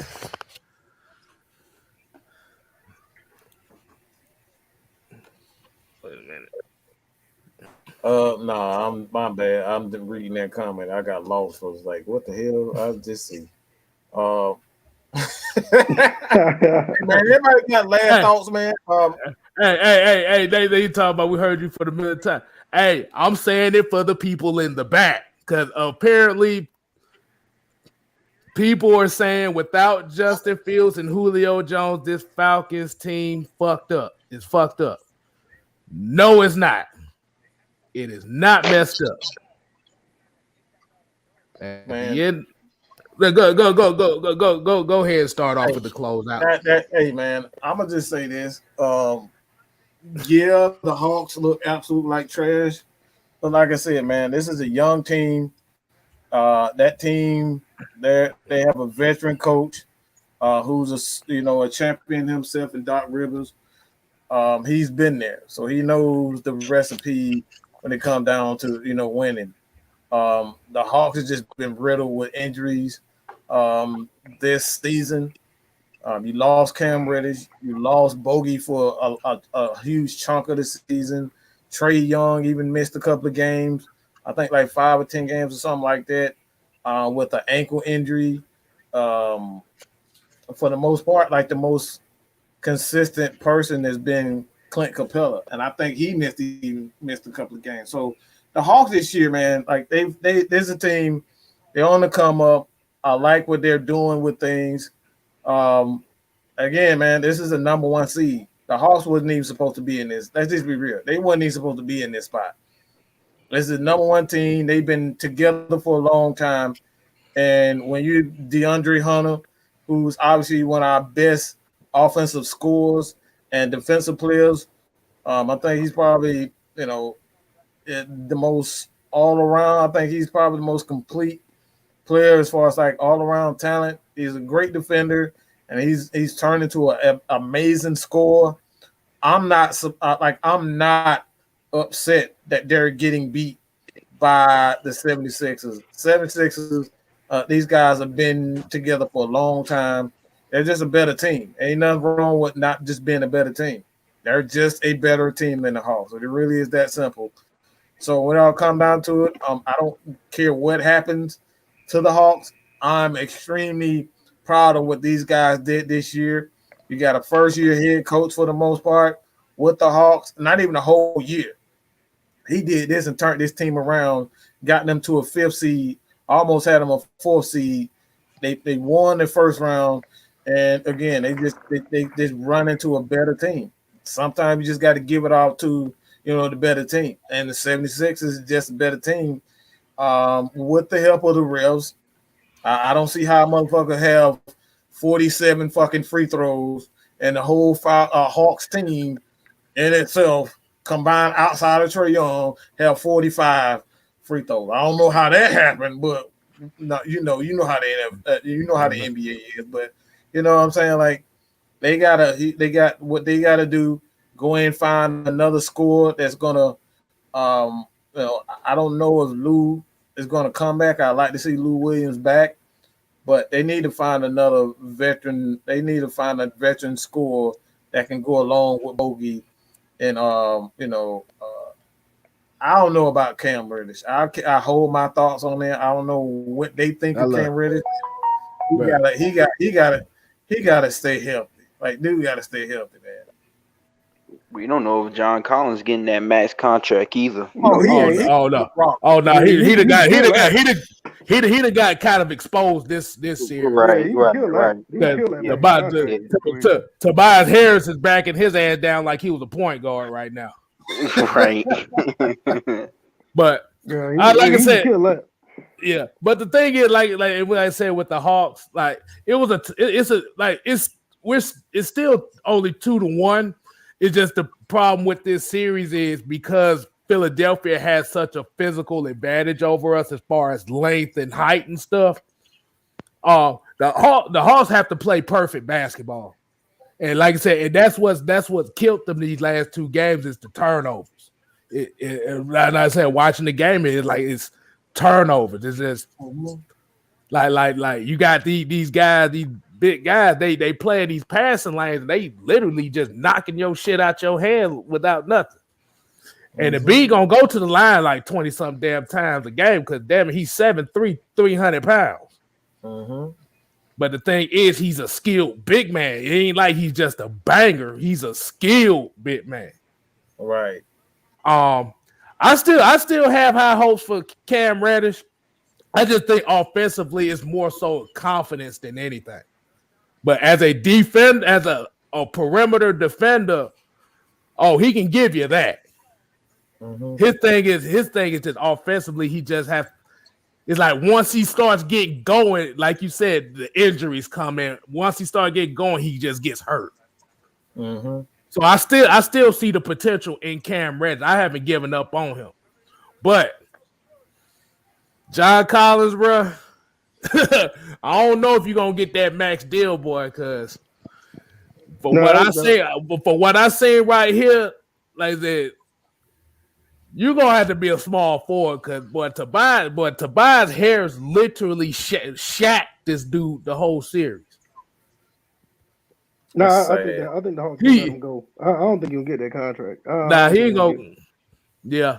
Yeah, but I think that max contract talking that's a done deal. That's I'm trading him. I'm letting Big O because Big O can sit up there. He can get rebounds and catch alleys too. That's all he's good for. That's all he's good for at this point. He's not a good defender. He's not a great shot blocker. We've seen Big O. He can give you that athleticism that John Collins provides. He can run the floor, and I don't know if he's a better free throw shooter. I think they're about the same for the free throws. I'm trading John Collins. If I'm the Hawks, I'm trading John Collins because again, we're getting exactly that from we may not be able to get the 3-point shooting, His ability to hit that, the 3-point shot may not be able to get that, but when it comes down to defense, rebounding, I think you can get that from Big O. I want to see how his offense progresses, but as far as that concerns, like I'm trading at this point. I'm trading Collins. I'm trying to get rid of him. Like if he's absolutely he's worthless to this team at this point. I don't think he provides anything that the Hawks need at this point. That we can get another 3-point shooter. I mean, that's pretty much what he did. We already got Clint Capella and Big O who can catch alleys and all that type of stuff. We can get that. He doesn't provide anything that we don't already have or we can't get. Yeah. Like I said, that's the only thing that's been going wrong with this series with 76ers. Like I said, the team, like the Hawks ain't played bad as far as offensively. The problem was with them is the turnovers. And like I said, and that was the biggest difference between the Knicks series and this series. Like I said, Hawks been in these games, but it's like once they get close, then all of a sudden now the turnovers come. It's Trae Young with a bad pass. You got John Collins fumbling the ball over here. You got Bogey trying to do too much. You got Herter trying to do too much instead of just playing within the rhythm of the system. And I know Ben Simmons on Trae Young is kind of bothering him. Hell, it's kind of going to be bothering your ass if you got a 7-footer that can move just as quick as your ass. And it's not even that. Nobody's scoring with Trae. That's the problem. And that's why I'm so upset with John Collins. He's supposed to be that second scorer. He's not scoring with a crap. So the only reason why they doubling Trae because nobody else is scoring. Bogey hasn't he's been consistent, but you need 3 scores in this league. You need 3 scores in this league. The Hawks only have 2. Yeah, pretty much. So would you trade him for Jaylen Brown? No, I don't want that bomb either. They've been trying to give us Jaylen Brown for the last 2-3 years. Shit. Cause I'm about to say if it was a chance that it could happen, I'll work a deal to get Aaron Gordon down here. He gave the same thing that John Collins does, but at least he'll work on the defensive side of the ball. Right. Well, I mean, they're gonna have money to get somebody because I don't think they're gonna sign John Collins. So they can find somebody to play alongside Trae Young. I think they'll get somebody. Yeah. Mm-hmm. Cause you like you said, cause you got the pick and roll with Clint Capella. Right. You need a stretch 4 you can use as a starter because Danilo Gallinari is not a starting stretch 4. He's good coming off the bench. That's what his role is. Mm-hmm. Yeah. So like I said, you need a second. You really need a legit second scorer, and they should be fine. Yeah, yeah. So they got the foundation is there. They just missing some. They just missing a piece. Yeah, and they're young too. I think with the average age is like 23 years old. Yeah, 23 years old. These guys young. They got room to grow. Like I said, exactly. Fine, man. They'll be fine. Like I said, man, I don't think anybody really truly expected them to go to the Eastern Conference Final or even just going to the final. I didn't have that expectation. I just riding the wave, man. Yeah, and then that, and like you said about the 76, they've been together for a long time. But you got to understand what they had to do to get that team. I mean, they literally tanked like 5 seasons just to get that team. Exactly. You know what I'm saying? They've been on purpose tanking for like 4 or 5 seasons to get that team. They're the reason why the NBA changed their draft rules just because of them. Right. They were literally trying to get a lottery pick for like 4 or 5 years straight on purpose. And that's how they end up getting what? They end up getting B, then they got Okafor 1 year, and then that's how they got Ben Simmons. I mean, they had a whole bunch of talent come through there for like 4 or 5 years because they was basically tanking. But they calling it trust the process. Nah, y'all tanking. That's what y'all doing. It's called game the system. That's what they did. Yeah. They use the analytics. Right. But they game the system like hell. They're like, oh, we only need to win 14 games. All right, bet. Today we got about 30%, about 40% chance of getting that number one overall pick. Right. Like, let's win about 15, 16 games for the next 4 years. We'll get a team. We'll be ready then. Right. Triple G said John Collins 6'11" and missing wide open layup. Bro, that's fun. I be screaming at people. Every time I see that nigga, he be laying the ball. I'm like, come on, bro. Right contract though. But hey, look, you be like, man, shit, you been trying to dunk all day. This is the one opportunity to dunk. You laying up and miss. Right. Oh Lord, look. Until I would say John Collins got that dirt cutter offensive vibe. No, we're not doing that. You can't get worse than Farmer Fran, bro. You can't get worse than that, bro. Old dirt cutter. You could have said he got the Joe Johnson syndrome, but goddamn, I ain't going dirt cutter. How do you know that? Because Joe Johnson actually will actually score. He try hard, but he actually will score. John Collins. Did you see his playoff numbers with the Hawks? No, the hell he did. They bad now. I know. They bad. I know. Bro. Right. John Collins was like he don't know what to do outside of catch an alley-oop. The only thing you know how to do. All right, what you got, man? Kstlyz, that was your closing. What you got? Oh man, we just. Okay. Oh, you want to go? All I'm gonna say that kind of was my closing, but I also want to say, like I said, we appreciate everybody that tuned in tonight. Damn, we're going on almost 3 hours on this damn thing, and y'all still in here tuning in with us. Still rocking. So we appreciate you. Like you said, just follow it, just Kstlyz on YouTube, just Kstlyz 87 on Twitter. Remember, hashtag AskKSTYLZ.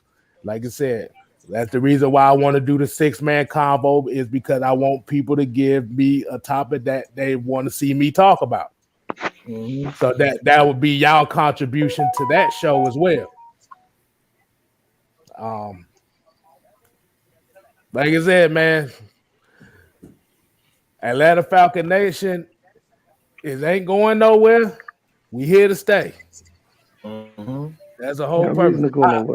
I actually had a quote for that shit, but I forgot about it. I gotta find the video where I said it at so I can remember that. Right. It was something dope I said. But like I said, we appreciate that, man. Like I said, I appreciate ATM. I appreciate VF Ball over here tuning in with us on this Friday Night Madness. That's all I gotta say, man. Yeah, man. I'll just go ahead and end real quick because I'm gonna go ahead and lay it down. I appreciate everybody who came through talking more Atlanta Falcons football, talking a little bit of Atlanta sports as well, talking about these Hawks. Hey, the series ain't over, but we'll see what happens. I mean, they are a better team, but stranger things happen.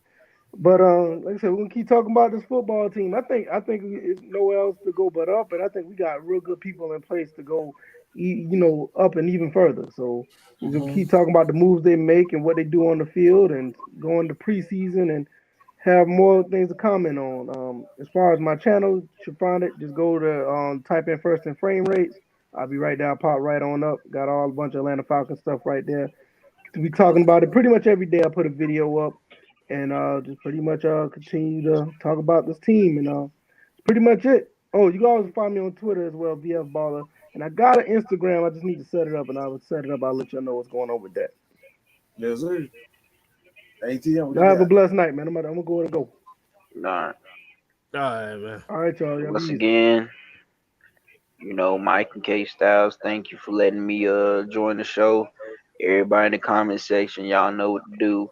Follow AFN. Follow everybody on this panel. Hey, man, we need to get Kstlyz to 1K subscribers, man. Need to get Kstlyz to 1K subscribers. And follow me on Twitter at ATM0534. I'm the receipt man.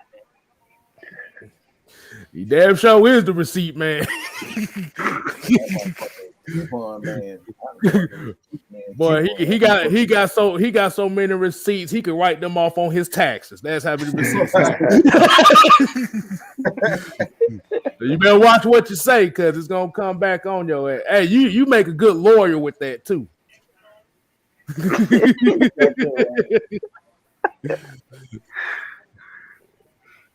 But that's it, man.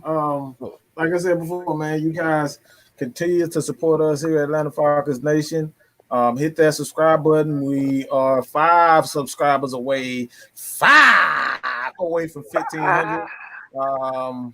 Hey, man, we're trying to get to at least 2K before the season begins in September. So we have 2 months, almost 2 months, to try to get to 2K. So you guys definitely hit Atlanta Falcons Nation up. But that be boy Kstlyz, man. He's sitting at 300 or something. We're trying to get him. Mm-hmm. All right, let's get him to 1K. All right, man, let's get him to 1K. You guys head to his channel. Leave comments, all right? Again, we want to say this, all right? In the comment section, everybody videos, everybody's channel. Ask Mad Mike, ask Kstlyz, ask VF Baller, all right? And give us a comment of what you videos that you like, ideas. Help us get the ideas. We want to make these videos, all right? So give us some comments, something to think about. Something that we need to, like I do the fan breakdown. You want me to look at something, I'll do that. You know what I'm saying? So just give us a comment. Just leave hashtag X Matt Mike, X Kstlyz, X VF Baller, and on our respective channels, and we will get to those videos as soon as possible, man. Like I said, we work for the people. Whatever y'all want, we give it to you. All right. So with that being said, man, go ahead. Hold on, I was about to say I remember what the quote is. This the new AFN quote. The new AFN quote is, "We ain't here to play, we here to stay." That man got a quote for everything. Run the damn ball. We ain't here to play. You got a quote for everything. Hey, and do your damn job. Hey, I got a lot to say. I don't talk during the day. When I'm at work, I do my job. Yeah.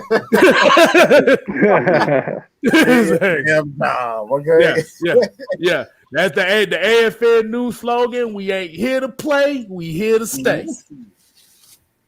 I got that. Hey, shit, bro. That sounds like that's a t-shirt right there. Don't say that. That reminds me of Dan Quinn, man. Oh my God. No, all right, scrap the phrase. He said Dan Quinn, scrap the phrase.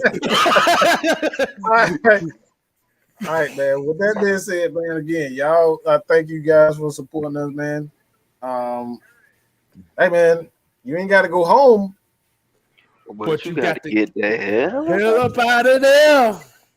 Yes, sir. All right. Peace. All right, peace. Peace.